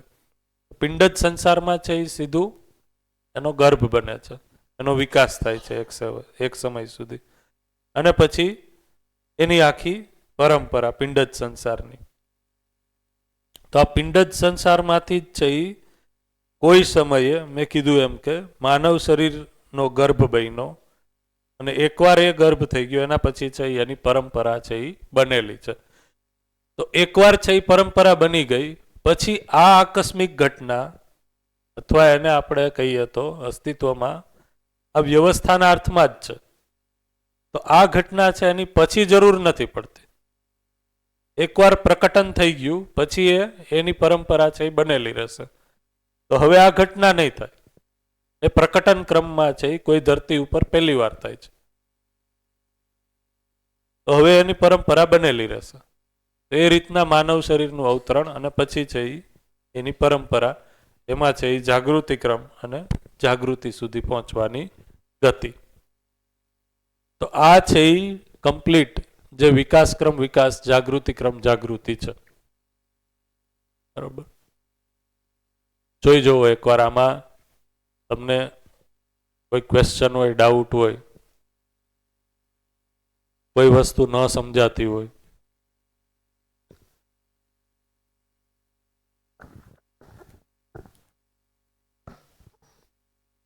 સ્વેદ સંસાર, અંડજ સંસાર અને પિંડજ સંસાર, ક્રમ પ્રમાણે એ બરાબર છે, પણ એ અત્યારે ત્રણે ચાલુ જ છે. હા, માનવમાં એકવાર જન્મ થઈ ગયો, પરંપરા માનવની શરૂ થઈ ગઈ, માનવ શરીરની, પછી નથી, પણ એ જીવની રૂપે પાછું પશુ માનવ, રાક્ષસ માનવ, ભ્રમિત માનવ એવું થયું, પણ જે શરીરના ક્રમમાં જે છે એ નથી. એવું એક ધ્યાન ગયું મારું. મારો પ્રશ્ન પહોંચ્યો ન પહોંચ્યો? નહીં, એવું નથી. તો એ જીવની ક્રમ નથી. એમની પશુ માનવ, પશુ ચેતના કે રાક્ષસ ચેતનામાં જે જીવે છે માનવ, એને જીવની ક્રમ નથી કીધો, એને જાગૃતિ ક્રમ જ કીધો. જીવન તો ખરા ને? આ જીવન તો છે જ. એટલે પહેલી તો અત્યારે દેખાય જ છે તમને કન્ટિન્યુટી, હા, જેને આપણે નિત્ય વર્તમાન કહીએ. હા આજે સ્વેદજ, અંડજ અને પિંડજ હમ. ત્રણે સાથે છે. હા સ્વેદજ થઈ ગયા પછી અંડજ થયા પછી સ્વેદજ બંધ નથી થયું.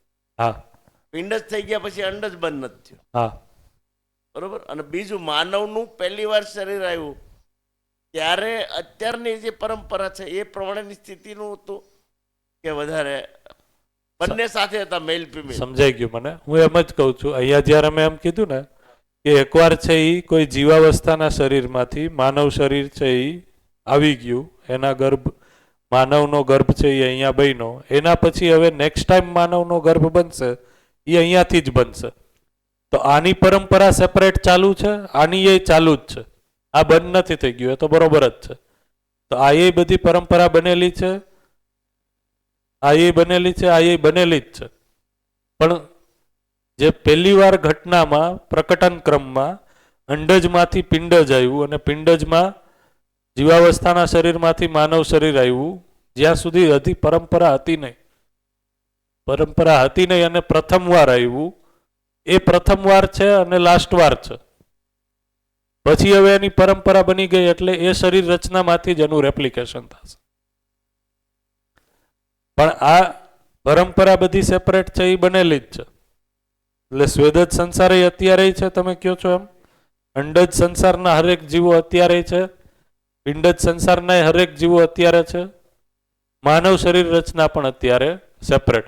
પણ હવે છે એવું નહીં થાય કે ચિમ્પાન્જીના શરીરમાં છે એ માનવનો પાછો એકવાર જન્મ થાય, એ એકવાર થઈ ગયું પૂરું. તો ચિમ્પાન્જીની શરીર રચના તો છે જ, પણ સાથે સાથે માનવની પરંપરા પણ છે. આ બે પરંપરા ટકેલી છે. જ્યાં સુધી માણસ છે એમાં હસ્તક્ષેપ કરીને એને એક્સટિંક્ટ ન કરી નાખે ત્યાં સુધી છે જ. હવે બીજી વાત તમે કીધી એ કે માનવ શરીર રચનામાં, માનવ શરીરમાં જે ચૈતન્ય છે એ પશુ માનવ અને રાક્ષસ માનવમાં જીવની ક્રમમાં છે, એવું નથી. એવું કેમ નથી? કારણ કે પશુ માનવ અને રાક્ષસ માનવ એ ચેતનામાં જીવીને તૃપ્ત નથી. એને એમ થાય છે કે એનાથી આગળ જીવવાની કંઈક જરૂર છે. અહીંયા છે એ તૃપ્તિ છે, જીવની ક્રમમાં જીવી નહીં, એ તૃપ્ત છે, કોઈ અફસોસ નથી, એને દુઃખ નથી. અહીંયા છે એ પશુ ચેતનામાં જીવીને દુઃખ છે, અહીંયા એ સુખ દુઃખનો દ્રષ્ટા જ નથી. અહીંયા છે એ શરીરની અનુકૂળતા પ્રતિકૂળતાનો જ દ્રષ્ટા છે. તો શરીર કેવી રીતના બનેલું રહે એ જોવે છે. માનવ શરીરમાં જે પશુ માનવ છે, રાક્ષસ માનવ છે, એ દીનતા, હીનતા અને ક્રૂરતાપૂર્વક જીવીને તૃપ્ત નથી. એટલા માટે સતત એનું દુઃખ બનેલું રહે છે. એટલા માટે એનાથી ઉપર કઈ રીતના જીવવું, એની પીડા છે, એટલા માટે ઉપર જીવવા માટે પ્રયાસ છે. તો આશરે 2 લાખ વર્ષ તો લાગ્યા માણસને અહીંયા સુધી પહોંચવા માટે, અત્યારે આપણે જ્યાં છીએ અહીંયા. હવે છે એ જાગૃતિ ક્રમની દિશામાં, જાગૃતિની દિશામાં ગતિ ચાલુ જ છે અત્યારે. આ પ્રશ્ન સરસ છે, બધાનું ધ્યાન ગયું એમણે પૂછ્યું એ. રાઈટ. પહેલી વાર માનવ શરીર આવ્યું ત્યારે મેલ ફિમેલ બંનેનો એક સાથે ડેવલપ થયા છે બંને થયા હશે. અને એની ઉંમર 55 હશે કે વધારે હશે? બચપણ જ હશે. 55 જ હશે. હા. તો પાછું એનું પાલન પોષણ અસ્તિત્વગત રીતે થયું છે. હા, કોઈ નહીં હોય તો એમ, બરોબર ને? એવું કંઈક એવું હશે. એવું જ હશે. એ રફ હશે માણસ અત્યારે જેટલો છે એ એના કરતા ઘણું રફ રહી શકતો હશે. હવે મારો પ્રશ્ન એમાં જ છે કે મેં જે કર્યું એમાં જ કે આ જે જીવન યાત્રામાં આપણી શરીરની રચના તો ફિક્સ થઈ ગઈ. હવે જે ક્રિયા આપણી જીવનની યાત્રા ચાલે છે આ 10 ક્રિયાઓમાં રાઈટ ચાલે છે, બરોબર? તો મારો જે જન્મ અત્યારે જે છે, જે ક્રિયા સુધી હું ગયો અને પછી જીવનની યાત્રા અધૂરી રહી, પછી ફરીથી માનવ જન્મ મળે છે, તો એ અધૂરી ક્રિયાથી જ આગળ વધે છે કે પહેલેથી એકડો ગુંટાય છે? એટલે ઉપરની જેટલી ક્રિયાઓ પૂરી થઈ ગઈ છે એટલી એમને બનેલી રહે છે, નીચેનું વ્હાઇટ વોશ થઈ જાય છે. 4.5 ક્રિયા છે એ ઇરેઝ થઈ જાય છે અને ફરીથી પાછી ત્યાંથી યાત્રા ચાલુ થાય છે. આ તો એક માનવનો જન્મ બીજા માનવમાં થાય છે, બરાબર? તો વસ્તી એટલી ને એટલી જ રહેવી જોઈએ ને, વધે છે કઈ રીતે? પણ બની શકે કે 1000 કરોડ લોકો જ જીવી શકે એવી સ્થિતિ હોય. એટલે બાકી હશે બધા આવે છે આવશે. યાત્રા જીવન એટલા ઉપલબ્ધ જ હશે. ઉપલબ્ધ હશે. અચ્છા. નાગરાજજી, આ ખ્યાલ છે તમને? નાગરાજજી એ છે એ દર્શનમાં એવું કીધું છે કે ધરતી ઉપર 1000 કરોડ લોકો છે એ આરામથી જીવી શકે એવી સ્થિત વ્યવસ્થાનું સ્વરૂપ છે. હા, 1000 કરોડ એટલે 1000 ને 100 જીવી શકે, પછી એમાં 900 જીવી શકે. તો થોડું પ્લસ માઇનસ હોય, એવું નહીં કે 1000 પછી એક આવશે નહીં, એમ મરી જશે તરત જ, કે વસ્તી છે અહીંયાથી કંટ્રોલમાં આવી જશે. હા, આ રફ એપ્રોક્સિમેશન છે. તો અમે આ ચર્ચા કરતા હતા અધ્યયનમાં ક્યારેક, તો આ પ્રશ્ન આવ્યો હતો ત્યારે આ જ રીતના, એમ તો કે વસ્તી તો વધે છે, બરોબર, તો આ જીવન છે એ ક્યાંથી આવતા હશે? તો જીવન છે એ જેટલા શરીર બનવાની પહેલેથી જ આ નિયતિ વિધિ સહજ જે સ્થિતિ હશે, ગણતરી હશે, એટલા જીવન છે એ બની જશે, બરોબર. તો એ ચૈતન્ય પરમાણુ છે એ ઉપલબ્ધ જ રહેશે, કારણ કે ચૈતન્ય પરમાણુ બનવાની જે યાત્રા છે, બરોબર, એ પણ છે એ એક નિશ્ચિત વાતાવરણમાં જ છે. વિકાસક્રમ વિકાસ છે, તો એ વિકાસ સુધી પહોંચવું એ એક નિશ્ચિત વાતાવરણમાં જ છે, નૈસર્ગિકતામાં જ છે. એટલે મેજોરિટી છે એ કોઈ ધરતી છે એ અસ્તિત્વમાં આવે છે અને આ વિકાસક્રમમાં જાય છે.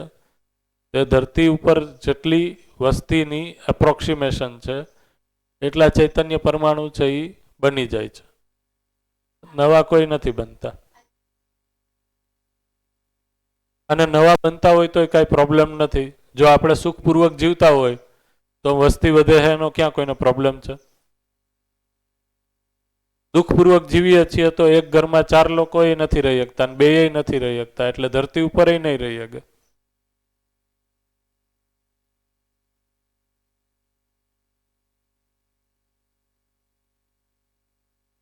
હા હા હા, રાઈટ, એ જ સંભાવના છે. નિયતિ વિધિ તો એ જ છે, જાગૃતિ તરફની જ છે. પેલા તો બાય ડિફોલ્ટ 4.5 માં જ રહેશે. કોઈ પણ જાગૃત વ્યક્તિ અચ્છા, જો આ ધ્યાનમાં દઈએ, કોઈ અનુભવ સંપન્ન વ્યક્તિ પાછો જન્મ લેશે તો એ 4.5 ક્રિયાપૂર્વક જ જીવશે. પણ એની અંદર ઉપરનો જે સંસ્કાર પક્ષ છે જે તમે પૂછ્યું, એ આ પ્રભાવી હોવાથી બહુ જલ્દી છે એ આનાથી ઉપર વહી જશે, બહાર આવી જશે. શરૂઆત ત્યાંથી જ થશે.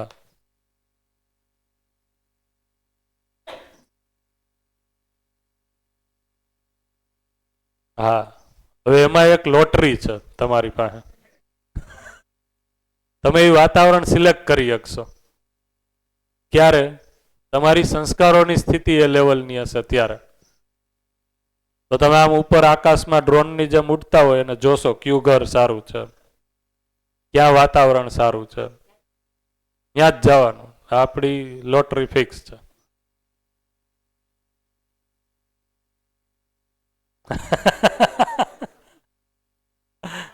હે? હા,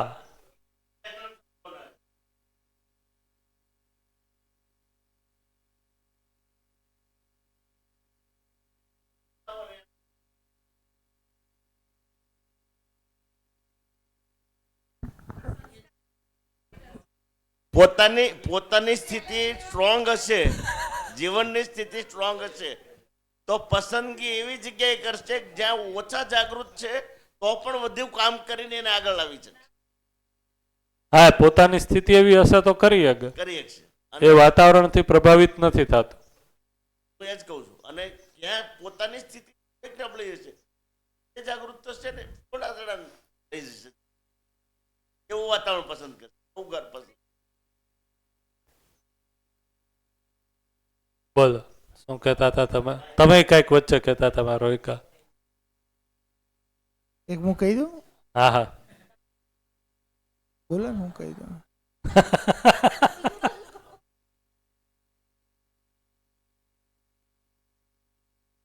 હા માઇક દો. હા એક અહીંયા આપી દો. એમને કીધું હતું કે પૃથ્વીનો નાશ થઈ જશે તો આ વિકાસ ક્રમથી વિકાસ સુધીની જે કાર્યક્રમ છે એ ફરીથી થશે. હા હા, તો પછી ત્યાં વિકાસમાં જે ગઠનપૂર્ણ પરમાણુ જે અત્યારે છે એ તો એઝ ઇટ ઇઝ રહેવાના છે, તો શું બીજા નવા બને?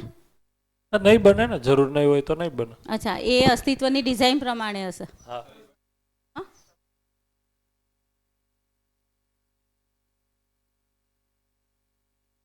જે વસ્તુ ઓલરેડી બચી હોય એ ન બને. હા જે છે જ અસ્તિત્વમાં હા, એ પછી બનવાની કોઈ જરૂર નથી તો નહીં બને. એકવાર કોઈ જગ્યાએ અધ્યયન ચાલુ હતું તો મેં આ શિબિરમાં જ સાંભળેલું છે, બરોબર. કેટલું ઓથેન્ટિક તમારે માનવું ન માનવું એ તમારી ઉપર છે, કે ટોટલ જે પરમાણુનો જથ્થો છે એમાંથી આશરે 1 મિલીગ્રામ જેટલા જ પરમાણુઓમાંથી ચૈતન્ય પરમાણુ જેટલા જરૂર છે એટલા બધા બની ગયા હશે. એમાં એસ્ટિમેશન છે પ્લસ માઇનસ હોય તો થોડું 2 મિલીગ્રામ હશે, 4 મિલીગ્રામ હશે. એમાં તો છે એ જેટલા ચૈતન્ય પરમાણુ છે એ બધા આવી ગયા. હા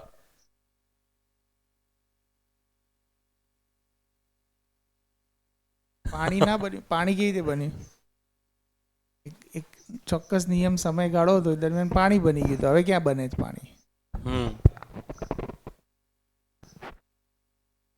એ બનવા માટે છે એ વિકિરણીયતાનો પ્રભાવ છે એ ઇફેક્ટિવ છે. તો જ્યારે પૃથ્વીની ધરતી ઉપર છે જ્યારે વાતાવરણ બનતું હતું ત્યારે આ વિકિરણીય પ્રભાવ બધા છે એ ધરતી ઉપર આવતા હતા. તો વિકિરણીય પ્રભાવના ભાગરૂપે છે એ પાણી છે એ અસ્તિત્વમાં આવ્યું અને એ બની ગયું.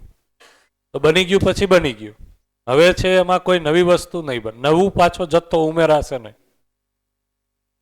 એનું કન્વર્ઝન થયા રાખશે, અચળ રહેશે જથ્થો. જે વચ્ચે ઓલું પૂછ્યું સ્ત્રી શરીર અને પુરુષ શરીર, એનું પ્રકટન બધી જ જગ્યાએ છે એ કારણ કે છે એની પરંપરા બનાવવી છે, તો એ પરંપરાના અર્થમાં એ પ્રકટન બે જ રહેશે. બરોબર છે. પહેલો તો કેમ કે અત્યાર સુધી કોઈ જાગૃત બન્યું જ નહીં હોય, એ પહેલો પ્રશ્ન એ. ઘણા બધા મહાપુરુષો આવી ગયા તો કોઈ જાગૃત થયું જ નહીં હોય. બીજા નંબરમાં કે એક એવું સાંભળ્યું હતું કે ભાઈ અહીંયા આપણે ઋષિકેશમાં ત્યાં જે શિબિર કરી હતી એની પાછળનો એક પર્પઝ એવો હતો કે હિમાલયમાં ને એમાં આવા જે જીવનો જે ખરા એમને વધારે તપ કરેલા છે, તો એવા લોકો માટે એક વાતાવરણ અનુકૂળ થાય એ પર્પઝ ત્યાં સોમભૈયાની શિબિરો હમણાં કન્ટિન્યુઅસલી ના થઈ. હા હા, એ પર્પઝ કંઈક મેં એવું સાંભળ્યું હતું, આ સૂર્ય સંકલ્પ સાંભળ્યું હતું કે એટલે ત્યાં શિબિર કરી. એટલે વાતાવરણ માટે શું છે કે મતલબ એક પ્રકારનું આ તો ચાલે જ છે, પણ એની સાથે સાથે એવા જે સારા જીવન છે એમને આહ્વાન પણ કરવાનું છે કે ભાઈ હવે આવીને આ ક્રિયાને આગળ વધારી શકાય છે. હા, એટલે પરિવાર એ પ્રમાણે ના હવે મતલબ હવે અનુકૂળ વાતાવરણ થઈ રહ્યું છે.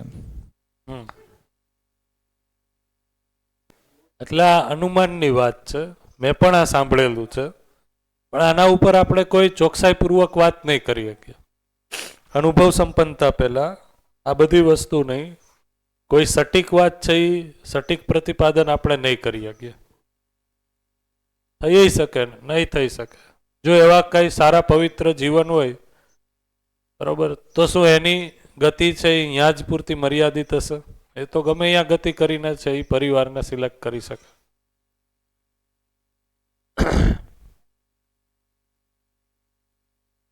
હા, પણ ધારો કે નથી, ત્યાં સુધીની જ ગતિ છે, તો એમ માનીએ આપણે. જે પણ હોય શકે, ના પણ હોઈ શકે. કોઈ તાર્કિક રીતે અમુક વસ્તુ એવી છે કે જે તાર્કિક રીતે જ આપણે સંપૂર્ણ નિષ્કર્ષ એનો છે એ સટીક નહીં કાઢી શકીએ. તો આ બધી વસ્તુઓની સટીકતા છે એ તર્ક ઉપરની છે, વૃત્તિ ઉપરની છે. એ આથી છે એનો નિષ્કર્ષ નીકળશે. રાઈટ. હવે જે ઓલો પ્રશ્ન હતો કે માનવ શરીર પછી ફરીથી માનવ શરીર, તો માનવ શરીર પછી ફરીથી માનવ શરીરની જ સંભાવના છે. બરોબર, આને સામાન્ય રીતે એ રીતના સમજીએ છીએ કે એક તો માનવ શરીર છે એ ભોગવવા માટે પણ ઉત્કૃષ્ટ છે. તો ભોગપૂર્વક જેને જીવવું છે એના માટે પશુ શરીર કરતા છે એ માનવ શરીર શ્રેષ્ઠ છે. તો કોઈ માનવ છે એ બહુ રેર ઓફ રેર સિચ્યુએશનમાં એવો નિષ્કર્ષ કાઢશે કે હું માનવ શરીર સિવાય હવે કોઈ બીજા જીવ શરીરની અંદર જાઉં. અને જીવ શરીરમાં છે એ ઓપ્શન જે આ સમૃદ્ધ મેધસવાળું શરીર છે એમાં જ છે. તો કોઈ જીવન છે એ કોઈ એવા શરીરની અંદર તદાકાર જ ન થઈ શકે જેની અંદર છે એ બ્રેઇન છે જ નહીં, મેધસ છે જ નહીં. કારણ કે એ ચલાવે કોને? પોતાના સંકેતો આપે કોની ઉપર? તો એ સૂક્ષ્મ સંકેતો ગ્રહણ કરવા માટે આ સમૃદ્ધ સૂક્ષ્મ રચના છે બ્રેઇનની એ જરૂરી છે. તો એવું નહીં થાય કે માનવ છે એ ધારો કે ઘોર ભ્રમમાં જીવવાના કારણે એવો નિષ્કર્ષ કાઢે છે કે હવે હું કોઈ એવા જીવ શરીરમાં જાઉં, પણ એમાંય જીવ શરીરમાં જેની અંદર બ્રેઇન જ નથી એની અંદર નહીં જાય. સમૃદ્ધ બ્રેઇન એમ દાખલા તરીકે કબૂતર છે, પોપટ છે, એની અંદર હું નહીં વયો જાઉં. સાપ છે, બરોબર, એની અંદર હું નહીં જાઉં. એ ઓપ્શન જ નથી, એમાં તો તદાકાર જ નહીં થઈ ગયા. હે જીવાવસ્થામાં જ આવે છે પણ એમાં ચૈતન્ય નથી, બ્રેઇન નથી. બ્રેઇન નથી એટલે ચૈતન્ય નથી. સામાન્ય ચેતાતંત્ર હોય છે, એનાથી કામ ચાલે છે.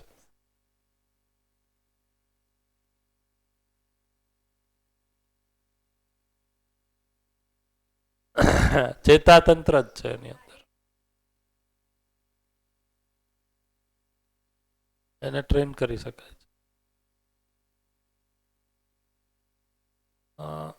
જોવું પડશે મારે એમાં કે બ્રેઇન છે કે નહીં. ટ્રેન તો છે એ અમુક લેવલનું ચેતાતંત્ર હોય એને કરી શકાય છે. હા, એ રીતના સૂચના છે કે સમૃદ્ધ મેધસ છે એ કેમાં હોય છે કે જેમાં સપ્ત ધાતુ રચિત શરીર હોય.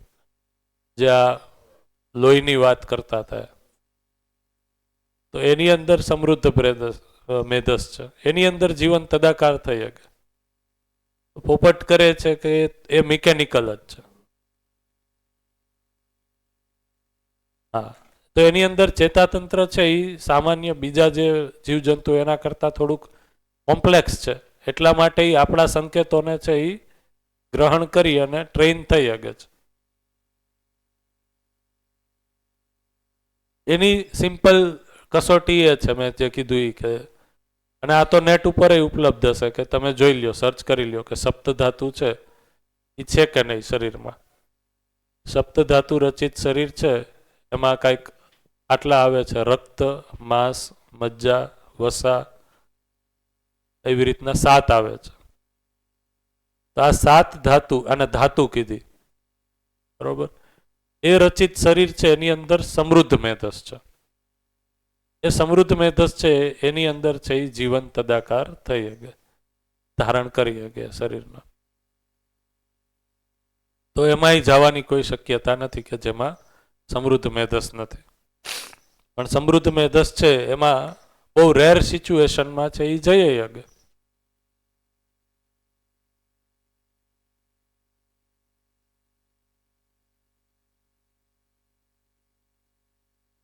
હા, એટલા માટે તો વાત છે કે એ નિષ્કર્ષ નથી નીકળી શકતો, એ અસ્તિત્વ સહજ નથી. સપ્તધાતુમાં રસ, માંસ, મજ્જા, રક્ત, સ્નાયુ, હડ્ડી અને વસા, આ 7 છે. રક્ત, માંસ, મજ્જા, રસ, સ્નાયુ, રસ અને વસા. વસા એટલે ચરબી, રસ એટલે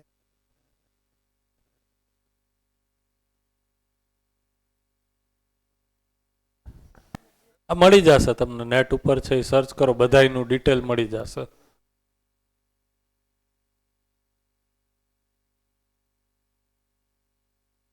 બધું છે ને ગાયમાં અને એ બધામાં હોય. હા. ગાય, ભેંસ અને કૂતરા અને બિલાડા બધામાં હશે. ભૂંડમાં હશે નહીં?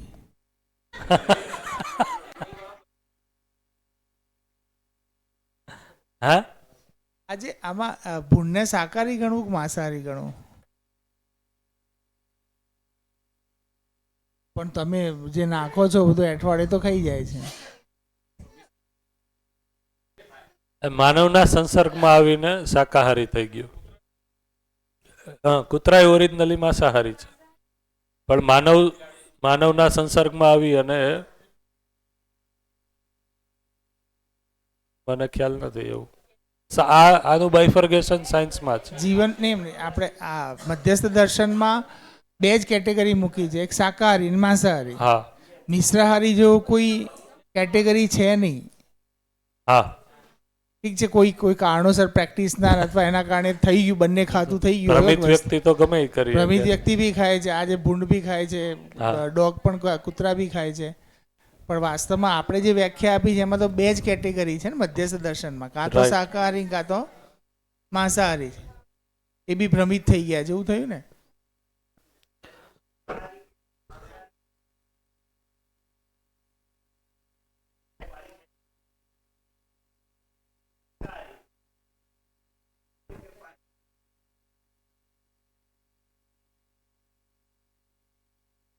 હા, એટલે એવા છે એ ઘણા બધા બાયફર્ગેશન છે બેયને ડિવાઈડ કરવા માટે.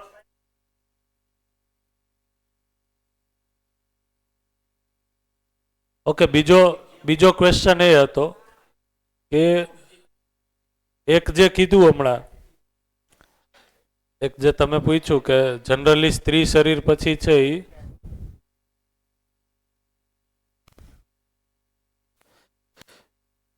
એક જે કીધું કે જનરલી છે એ જે જીવન જે શરીરને ચલાવે છે એ જ શરીર છે એ જનરલી રિપીટેશનમાં એને જ ધારણ કરે છે.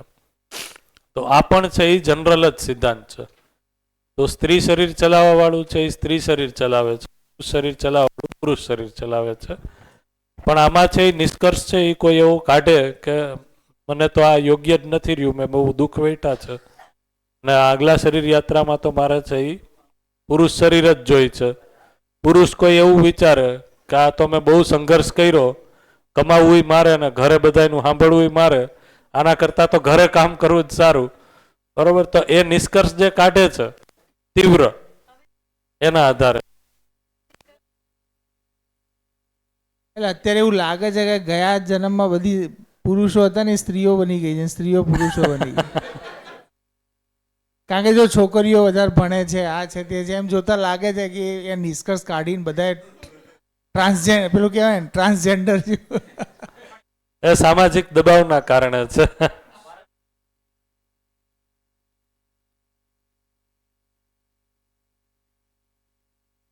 હા,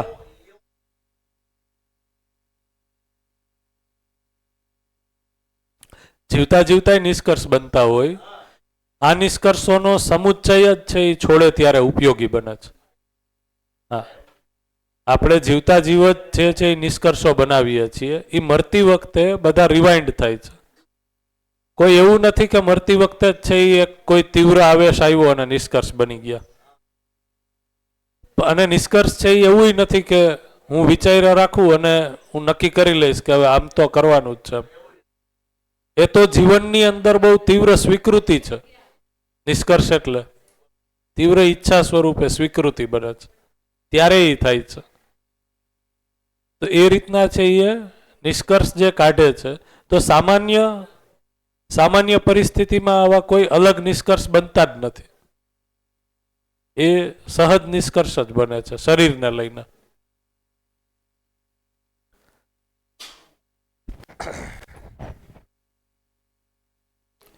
આમાં કંઈક લખ્યું છે, મને વાંચવાનું છે, તો હું વાંચી જ જાઉં એટલે બધાનું ધ્યાન રહે. किसी भी भूमि पर पूर्ण सृष्टि तभी संभव है जब वह अपने में आवश्यक संपूर्ण रस, उपरस एवं वायु से समृद्ध हो जाए.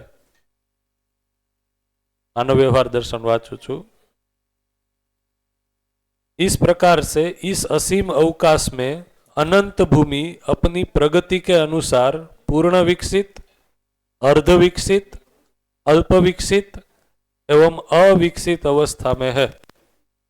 तो संपूर्ण अस्तित्वना रेफरन्सમાં જોઈએ તો આ પૂર્ણ, અર્ધ અને અલ્પ અને ચોથી અવિકસિત, આ ચારેય પ્રકારની ધરતીઓ છે એ નિત્ય વર્તમાન બનેલી જ છે। रस परस प्रमाण रासायनिक क्रियाकलाप और वैभव के रूप में है। अविकसित सृष्टि पदार्थावस्था की सृष्टि है। तो अविकसित धरती એટલે શું? જ્યાં ખાલી પદાर्थावस्था જ છે। समस्त मृद पाषाण मणि एवं धातु की गणना अविकसित सृष्टि में है। अल्प विकसित सृष्टि प्राणावस्था की सृष्टि है, જ્યાં ખાલી પદાર્થ અને પ્રાણ છે અને કીધું અલ્પ। અને समस्त वनस्पति प्राणावस्था की सृष्टि में सम्मिलित है।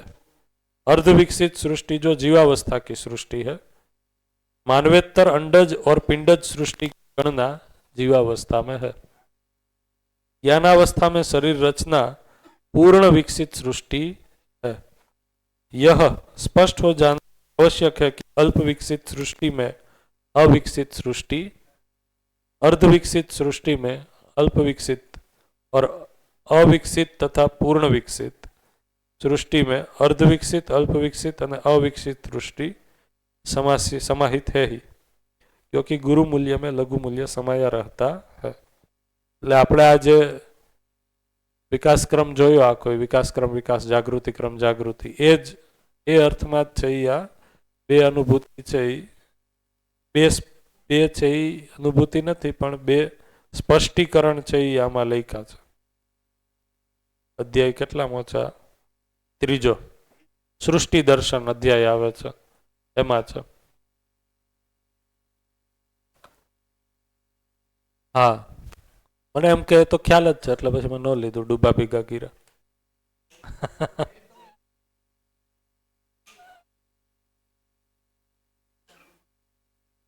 હા,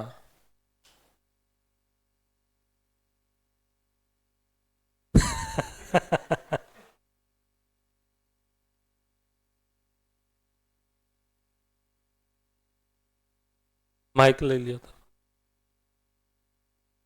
આ તો સમજવા માટે જ બધા બેઠા છીએ આપણે। સૃષ્ટિનું ખતમ થવું એવું બોલ્યા કે ક્યાં જશે બધા, તો એમાં જેને અનુભવ હશે, કે જે ગુરુ છે, જેને સમજ છે, એ જે નથી સમજ્યા, મતલબ કે જે 4.5 ક્રિયામાં જ હતા, એ લોકોને લઈ તો જશે જ ને। મારું કહેવાનું એ ટાઈમે એ બનતું હતું કે જે સમજ્યા છે એની સાથે તો જશે જ ને। આ મોહ છે, તમે જે બોલો છો ને, હા, મોહથી નહીં થાય કામ। અચ્છા, એટલે હું તમને એ કહું છું કે જ્યારે સૃષ્ટિ ખતમ થશે ત્યારની વાત છે। હા, ત્યારે જ। હા, ત્યારે બી એવું નહીં જ થાય, તો એમને તો અહીંયા જ રહેવું પડશે। હા, નવી સૃષ્ટિ બનવાનું રાહ જોવી પડશે। રાહ નહીં જોવી પડે, સમય છે જ નહીં, સમય છે જ નહીં, એટલે રાહ જોતા હોય એવું લાગશે જ નહીં, લાગશે જ નહીં। એ તો સમય જ્યારે આવશે ત્યારે બનશે, ત્યારે થશે એમ। હા, સમય તો શરીર જ્યારે પેદા થાય ત્યારથી સમય શરૂ, આપણી ઘડિયાળ હા। સ્ટાર્ટ। તો એમનેમ કોઈ નહીં હાથ પકડે, એટલે કામ કરવું જ પડશે આપણી ઉપર। આપણે આ વાળો ઇન્સિડન્ટ મારી સાથે બન્યો હતો। મેં એકવાર કોઈની આગળ કીધું હતું કે અમે લોકો શિબિર કરવા ગયા હતા ને હું એકદમ જ રડવા લાગી હતી। તો એ વખતે મને એવો અહેસાસ થયો કે એક ગિરીશ જે મારી સાથે છે એ બહુ સમજદાર થઈ ગયા છે, મને હજી એ લેવલની સમજ જ નહીં। તો જ્યારે મારું શરીર નહીં હોય ત્યારે આ મને છોડીને જતા રહેશે। શરીર નહીં હોય ત્યારે? હા, એની વાત કરું છું। આવો મને ફીલ થયું, તો એકદમ જ હું એટલું બધું રડી કે મને એમ થયું કે શરીર છે ત્યાં સુધી તો છે જ મારી સાથે, પણ જ્યારે શરીર નહીં હોય ત્યારે શું થશે? તો તમારું પ્લાનિંગ તો લાંબુ છે।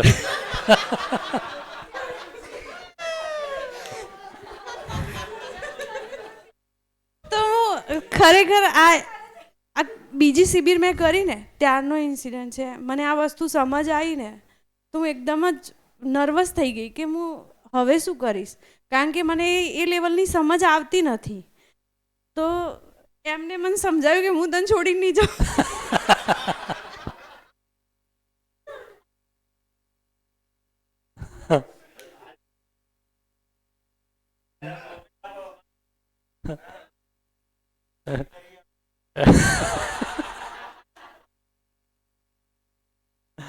પણ પારસભાઈ, હા આ એક મજાકથી ઉપરની વાત હતી એ દિવસે કે હા અત્યારે આ એકદમ એવી લાગે છે, પણ એ વખતે મારે બધું હાથ પગ બધું ધ્રુજવા લાગ્યું હતું. મને એમ થયું કે ખરેખર શરીર છે ત્યાં સુધી જ હું બોલી શકીશ, એમને વાત કરી શકીશ, મારી જાતને પ્રૂફ કરી શકીશ એમના આગળ કે બીજા આગળ બી.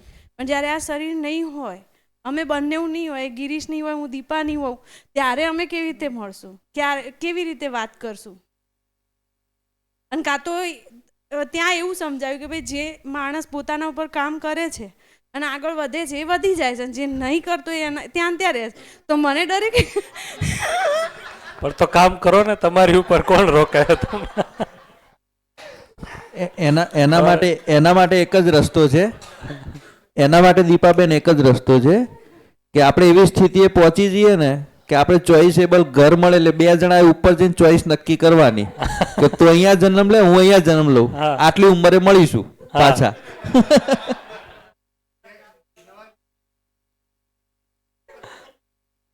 એટલા માટે જ જો આપણે અહીંયા ભારતીય પરંપરામાં 7 જન્મ સાથે રહેવાની વાત છે. ના, પણ આ શેર કર્યું એટલા માટે કે મારા ઉપર આ મને થયું હતું એટલે મેં શેર કર્યું. હા અને આ અમે બંને એકબીજાને વાત બી કરી હતી એ ટાઈમે લગભગ અડધો પોણો કલાક સુધી મને સમજાવવામાં ગયો તો એમને કે આવું નહીં થાય.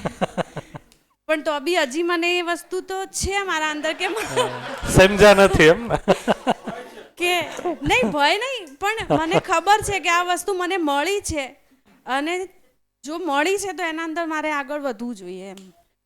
પણ સવારે જે મેં તમને વાત કરી કે હજી એના ઉપર એટલું કામ નહીં થયું, પણ એ વસ્તુનો બી ખ્યાલ છે કે હા કરવાનું તો છે જ, પણ ક્યારે થશે, કેવી રીતે થશે એ હવે સમય અનુસાર જ થશે. તમારે નક્કી કરવાનું છે, સમય નક્કી નહીં કરે. હા એ તો છે જ ને. તમારી પાસે અત્યારે કોઈ એટલે કોઈ બાધા નથી, તમારા ઘરમાં સંપૂર્ણ અવસર છે. જે કાલે છે એ કનૈયાભાઈએ પ્રશ્ન પૂછ્યો હતો, એ મને અત્યારે યાદ આવ્યો. એમણે એવું કીધું હતું કે પરંપરામાં કેમ ભાઈ સ્ત્રીઓ છે એ અનુભવ સંપન્ન અથવા તો જ્ઞાની થઈ હોય એવું ઓછું જોવા મળે છે. એની પાછળ છે એ આ સામાજિક કારણ છે, વ્યવહારિક કારણ છે. કારણ કે સ્ત્રીઓ એ છે એ સુખ પોતાના ઘરની અંદર જે આ સંબંધો છે એમાં જ છે એ સફળતા મળી ગઈ એને જ માની લીધું છે. એનાથી આગળ છે એની પ્યાસ જ નથી. એ જે ભાવની તૃપ્તિ થાય છે એમાં છે એ સંતોષ માની લે છે. એનાથી આગળ છે એ જ્ઞાન માટે છે એ પ્યાસ નથી બનતી. એટલા માટે છે એ જનરલી પહેલાના સમયથી લઈને અત્યાર સુધી તમે ઓબ્ઝર્વ કરો તો સ્ટેટિસ્ટિકલી એનો ડેટા છે એ તમે કહો છો એવો જ જોવા મળે છે. આજે જ સવારે અમે ચર્ચા કરતા હતા ઘરે, અને અહીંયા તો પહેલા જે ઘરમાં પરિસ્થિતિ હતી એ પરિસ્થિતિ અત્યારે સુધરી ગઈ. ઘરમાં ભાઈ છે એ હવે બરોબર કામ કરે છે, બસ આપણે પૂરું, હવે કાંઈ નથી કરવું, કાંઈ જ્ઞાનની જરૂર જ નથી, મારે આટલું જ જ્ઞાન જોઈ છે મારે એમ. હે નહીં, અત્યારે હું જે કહું છું એ તો એક ખાલી તમારા એક્ઝામ્પલને લઈને નથી કહેતો, એ તો એને જે વાત કરી એને હું એડ્રેસ કરું છું. જનરલી આમ જ છે. મારું એક્ઝામ્પલ રાઈટ જ છે કે મેં એવી શાંતિ મેળવી તો મને એમ થયું કે થોડી વાર ત્યાં ઠેરી જઉં, હા, અને પછી આગળ વધીશ, એવું મેં જાતે ડિસાઈડ કર્યું. એ તો જાતે જ કરે છે, કોઈ ભૂત નથી આવતું આપણી અંદર. દેખો એ તો કોઈ વ્યક્તિ સારું હોય તો ઘરમાં પરિવારમાં કે એને કંઈક સમજ મળી છે અને આપણને જ્ઞાન આપે છે તો એ સારી જ વસ્તુ છે. પણ જો આપણે ના સમજીએ તો એ આપણી જ ગલતી છે. હવે એ કંઈ પણ શીખે છે તો મને પહેલાં શીખવાડવાનો પ્રયત્ન કરે છે કે તું બી મારી સાથે ચાલ, તો એમાં ખોટું નથી. તો એ વસ્તુ હું દેખી શકું છું કે હા મને લઈને ચાલે છે, પણ મારી કેટલી ગતિ છે કે હું એમની સાથે ચાલી શકું. જેવી રીતે ટ્રેકિંગની વાત કરીએ તો ટ્રેકિંગમાં બી એ જ્યારે બી ટ્રેકિંગ જાય તો મને એમ કે તું મારી સાથે ચાલ. તો મને લિગામેન્ટમાં પ્રોબ્લેમ થયો તો એમને સ્પષ્ટ કહી દીધું કે ભાઈ આ નહીં ચાલે, તારે તો ટ્રેકિંગ કરવાનું છે, મારી સાથે ફરવાનું છે, તો ઓટોમેટિક મારા દિમાગે એ વિચારમાં ચડ્યું કે ના ભાઈ મારે ઠીક થવાનું છે, તો એ થઈ બી ગયું. તો એ રીતે એ સારી જ ભાવના છે ને, એ શરીર લેવલની હતી, આ તો જ્ઞાન લેવલની વાત થઈ. તો એ જે તમે કીધું કે આ જે સંભાવના અત્યારે છે ને અત્યારના સમયમાં સ્ત્રી માટે જ્ઞાનની, એ પરંપરામાં તો બનેલી જ નહોતી. કારણ કે સ્ત્રીનો છે એ એક નિશ્ચિત રોલ હતો ઘર સંભાળવા માટેનો.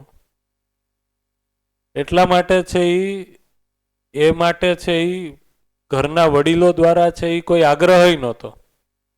એ ઘર વ્યવસ્થિત સંભાળે અને બાળકોને સંસ્કાર આપે, એટલી જ વાત હતી. એટલામાં અને મોટા ભાગે છે એ અમુક પ્રકારના ભાવની તૃપ્તિ છે એ સ્ત્રી શરીરમાં સહજ છે અને એટલી ઉપલબ્ધિથી જ તૃપ્ત થઈ જાય છે. એનાથી આગળ છે એ એની પ્યાસ છે એ બનતી નથી જનરલી. એટલા માટે છે એ પરંપરામાં આપણે જોઈએ તો જ્ઞાનમાં આગળ વધવાવાળી સ્ત્રીઓ છે એ ઘણી ઓછી જોવા મળે છે. કારણ કે જે સમય હતો ત્યારની, જે સામાજિક પરિસ્થિતિઓ હતી, તો પહેલા તો એવું માનતા કે સ્ત્રી છે એ જ્ઞાનનું પાત્ર જ નથી અને જ્ઞાન આપવાની કોઈ જરૂર જ નથી અને ભણવાની એ જરૂર જ નથી. હા, તો એટલા માટે જ કહું છું કે અત્યારે છે એ સૌથી યોગ્ય સમય છે, અનુકૂળ સમય છે. તો ધીમે ધીમે છે એ આ જે નિયતિક્રમ છે એ સફળ થઈ રહ્યો છે. કારણ કે માનવમાં જાતિ અલગ અલગ છે, જે શરીર છે એ અલગ અલગ છે, જીવનની ક્વોલિટી તો એક જ છે. તો જાગૃતિની તો છે એમાંય એટલી જ ચાહના છે ને એટલી જ પૂરી થવાની જરૂર છે. તો અત્યારે છે એ પોસિબિલિટી સૌથી વધારે છે. તો અત્યારે તમારી પાસે એનો આગ્રહ રાખે છે.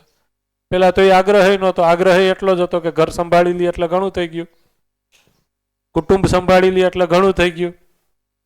અને સ્ત્રીએ અહીંયા સુધી જ રોકાયેલી હતી શિક્ષણના અભાવમાં, બરોબર, કે આ કરી લીધું એટલે મારું જીવન સફળ થઈ ગયું. એટલા માટે જ્ઞાનની પ્યાસ છે એમાં પુરુષો છે એ ઘર છોડીને ગયા એવું જોયું હશે, સ્ત્રીઓ છે એ ક્યાંય ઘર છોડીને જાતી નથી. પણ એ તો માની લીધેલું હતું ને સ્ત્રીઓએ કે સમાજને. હા, એટલા માટે જ તો અત્યારે છે એ માનેલું વ્હાઇટ વોશ થવા માંડ્યું. કોઈ પણ વસ્તુ જે અસ્તિત્વ સહજ માન્યતા નથી એ બધી બદલાશે જ, એની પરંપરા બનેલી નહીં રહે, એ ભાંગશે જ, તૂટશે જ, કરોડભૂસ થશે જ. એટલે અત્યારે છે એ હવે બે જે શરીર એની પાસે ઇક્વલ પોસિબિલિટી છે.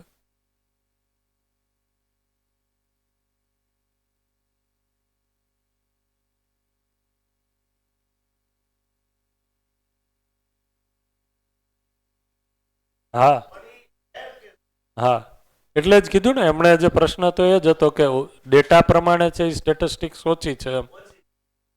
તો ઓછી છે એનું કારણ આ છે. ના, હા બિલકુલ.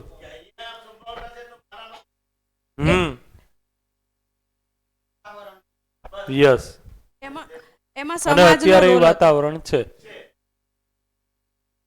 હા, વાતાવરણ અને સમાજ એ ટાઈપનો હતો, પુરુષ પ્રધાન, કે એ આગળ સ્ત્રીને વધવા નહોતો દેતો. યસ, ના, હવે સ્ત્રી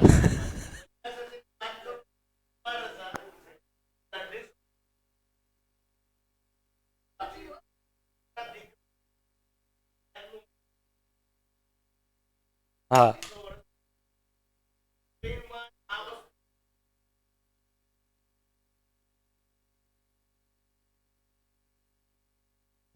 ગંગા સતીએ તો સ્ટેજથી પણ એક ઊંચાઈ પ્રાપ્ત કરીને જ્ઞાનની વાત કરી હતી. કેમ કે 250 વર્ષ પહેલા ક્ષત્રિય સમાજ, એના લગ્ન, એના પતિની બધી પરિસ્થિતિ, સંતોને બોલાવવા, ભજન કરવા, અને એ પાછી પોતાની દીકરીના પત્ની પાનબાઈને કાયમ એક એક જ્ઞાનનું મોતી આપવું. એ 250-300 વર્ષ પહેલા તો બહુ મોટી વાત કહેવાય આમ સ્ત્રી તરીકે, અને એ ક્ષત્રિય સમાજ તરીકે એને આમ તો અદ્ભુત જ કામ કર્યું કહેવાય. આ રીતના જોવાથી ધ્યાન શું જશે આપણું, તો કે પરંપરામાં જે પણ સાર્થક થયું ને એ વસ્તુને આપણે એપ્રિશિએટ કરી શકશું આ રીતના જોવાથી. બાકી રહી ગયું છે એ અત્યારે પૂરું કરી લેશું. એટલે આમાં એવું કહેવાય ને કે અસ્તિત્વમાં જેટલી માન્યતાઓ છે, જેમ જેમ સમજ જશે એમ માન્યતાઓ ડિલીટ થતી જશે. જે અસ્તિત્વ સહજ માન્યતાઓ નથી એ માન્યતાઓ છે એ તૂટશે અને જ્ઞાન દર્શન સ્વરૂપે આવી જ ગયું છે તો એ કોઈને કોઈ રીતે વ્યક્તિ સુધી પહોંચશે જેની પ્યાસ છે ને. હમણાં આપણા સતીશભાઈ હતા જ મોન્ટેરિયામાં, આપણે શિબિર કરવા ગયા હતા. ત્યાં કેનેડાથી એક દંપતી આવ્યું હતું, યુટ્યુબ ઉપર શિબિર છે એ જોઈને સીધું આવ્યું હતું. આપણે છે અહીંયા સાક્ષાત હોય તોય છે એ હોઈ જાય છે, પેલા તો આવતા જ નથી. પેલા તો આવતા જ નથી ને આવીએ છીએ તો આવીને સુઈ જાય છે. તો એ જીવનની સ્થિતિ જ છે. બોલો. બોલવામાં તો બ્રેક એવું કહો છો? ના ના બ્રેક બી આમાં એક્ઝેક્ટલી કેવું છે કે આ જન્મમાં જે કમાણી કરવી છે ભૌતિકતાના રૂપમાં, એના માટેની અત્યારની સ્કૂલિંગ સિસ્ટમ છે જેમાં માણસ કમાઈને કદાચ આ જન્મનું વસ્તુ ભૌતિક વસ્તુ ભેગી કરી શકે. હવે આ જીવન વિધિ આવ્યા પછી એ ખબર પડી કે જન્મો જન્મ સુધીથી પણ કંઈક કમાણી કરી શકાય એવું છે. અને એના એટલે મતલબ જે લોંગ ટાઈમ રાખવાનું છે એના પાસે વધારે પ્રાયોરિટી આલવી કે જે શોર્ટ ટાઈમ છે એના માટે વધારે પ્રાયોરિટી આલવી. આ પ્રાયોરિટીનો આઈડિયા આવે અહીંયા એકદમ આ જાણ્યા પછી. એકદમ. તો હવે આપણે જીવનને છે એ અથવા તો આપણી યાત્રાને કોઈ એક શરીર યાત્રા પૂરતી મર્યાદિત જોતા હતા. હવે જો આ સમજાય તો આપણું ધ્યાન જશે કે આ તો બહુ મોટી યાત્રા કરીને હું અત્યાર સુધી અહીંયા પહોંચ્યો છું ને હજી આગળની એ બાકી છે અને એમાં સહાયક છે એ વસ્તુ આ છે, તો હું કેના માટે વધારે સમય આપું? તો ઓપ્શન જ નહીં કોઈ દેખાય જ્યારે આપણું ધ્યાન સટીકતાથી એમાં વહી જશે ને ત્યારે. નહીતર તો એમ જ થશે ભાઈ વેકેશન છે 7 દિવસ શિબિરમાં થોડું જ હોય, આપણે ચાલો શિમલા મનાલી ફરી આવીએ. 8 દિવસ 10 દિવસ અધ્યયન. તો હમણાં કોક છે હું શિબિર સાંભળતો તો એમાં જ આ ચર્ચા થતી હતી એમ કે જેટલું છે એ જરૂરી હતું એટલું શરીર નિર્વાહ માટે એ છે. હવે તો હવે આગળ છે એ આ સમજાઈ ગયું, નિષ્કર્ષ નીકળી ગયો કે આ જ કરવાનું છે, તો પછી આમાં જ વધારે સમય લગાડો ને. અને શરીર નિર્વાહ માટે જો તમે વ્યવસ્થિત ધ્યાન દો તો એકચ્યુઅલમાં આવશ્યકતાઓની જરૂરિયાત છે બહુ નિશ્ચિત છે. મોટાભાગે આપણી આવશ્યકતાઓ છે એ ઇન્ડ્યુસ્ડ છે. ઇન્ડ્યુસ છે એટલે કે કોઈ પ્રભાવ દબાવથી બનેલી છે, બરોબર. બાકી જો તમે સામાન્ય રીતના જોવો તો કોઈ 10,000 કમાતો વ્યક્તિ છે એ પણ ઘર ચલાવે જ છે.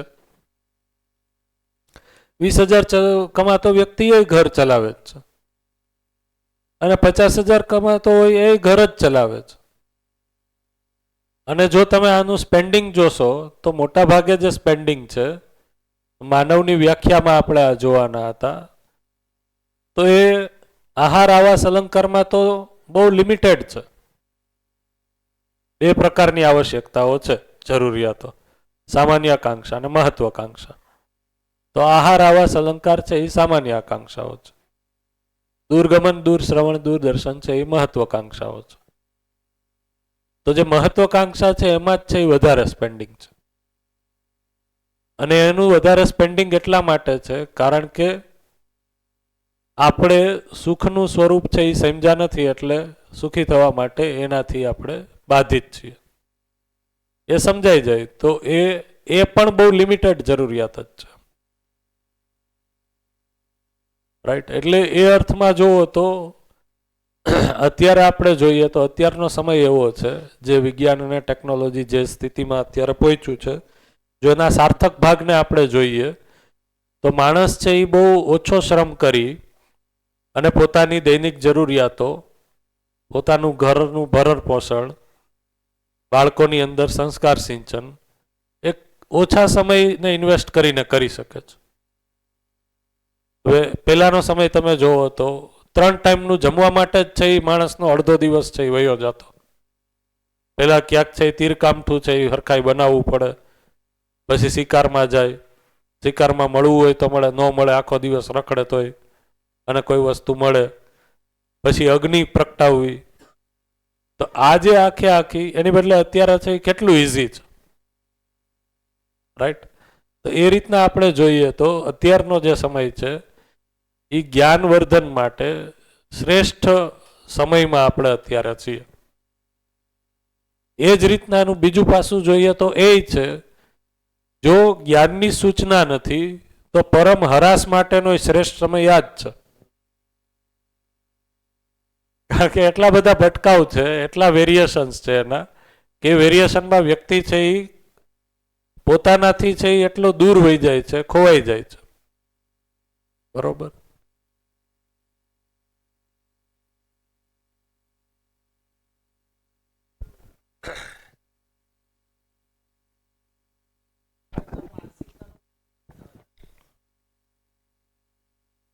રાઈટ.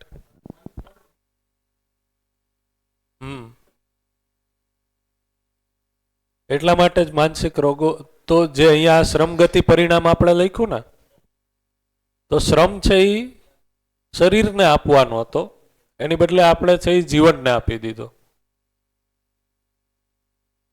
બરોબર. એના કારણે છે એ શરીર ઉપર એના વિપરીત પ્રભાવ જોવા મળે છે. બેયમાં જ બેયમાં જ જળ પરમાણુની અંદર આપણે જોયું ને, તો શરીર એનું જ છે, તો એમાંય છે. પછી ગઠનપૂર્ણ પરમાણુ બની ગયો, પછી એમાં આ જ ક્રિયાપૂર્ણતાના અર્થમાં છે શ્રમ. હે, એ કોઈ સાથે મેચ નહીં કરતા.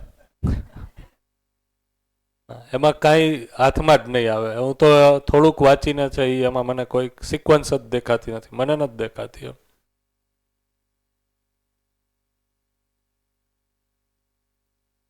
અહીંયા સુધી રાખીએ આજે. બરોબર. બ્રેક પછી છે એ પછી કન્ટિન્યુ કરીએ પાછું. બરોબર. કોઈ ક્વેશ્ચન હોય તો બ્રેક પછી લઈએ આપણે, સંપૃક્તતા લઈએ, કાંઈ વાંધો નહીં.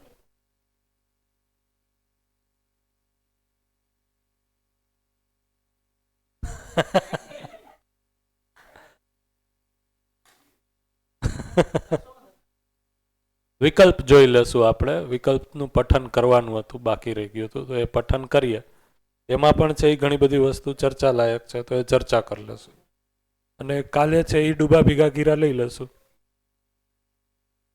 ડન. તો બ્રેક પછી પાછા મળીએ. ચાલો, ચા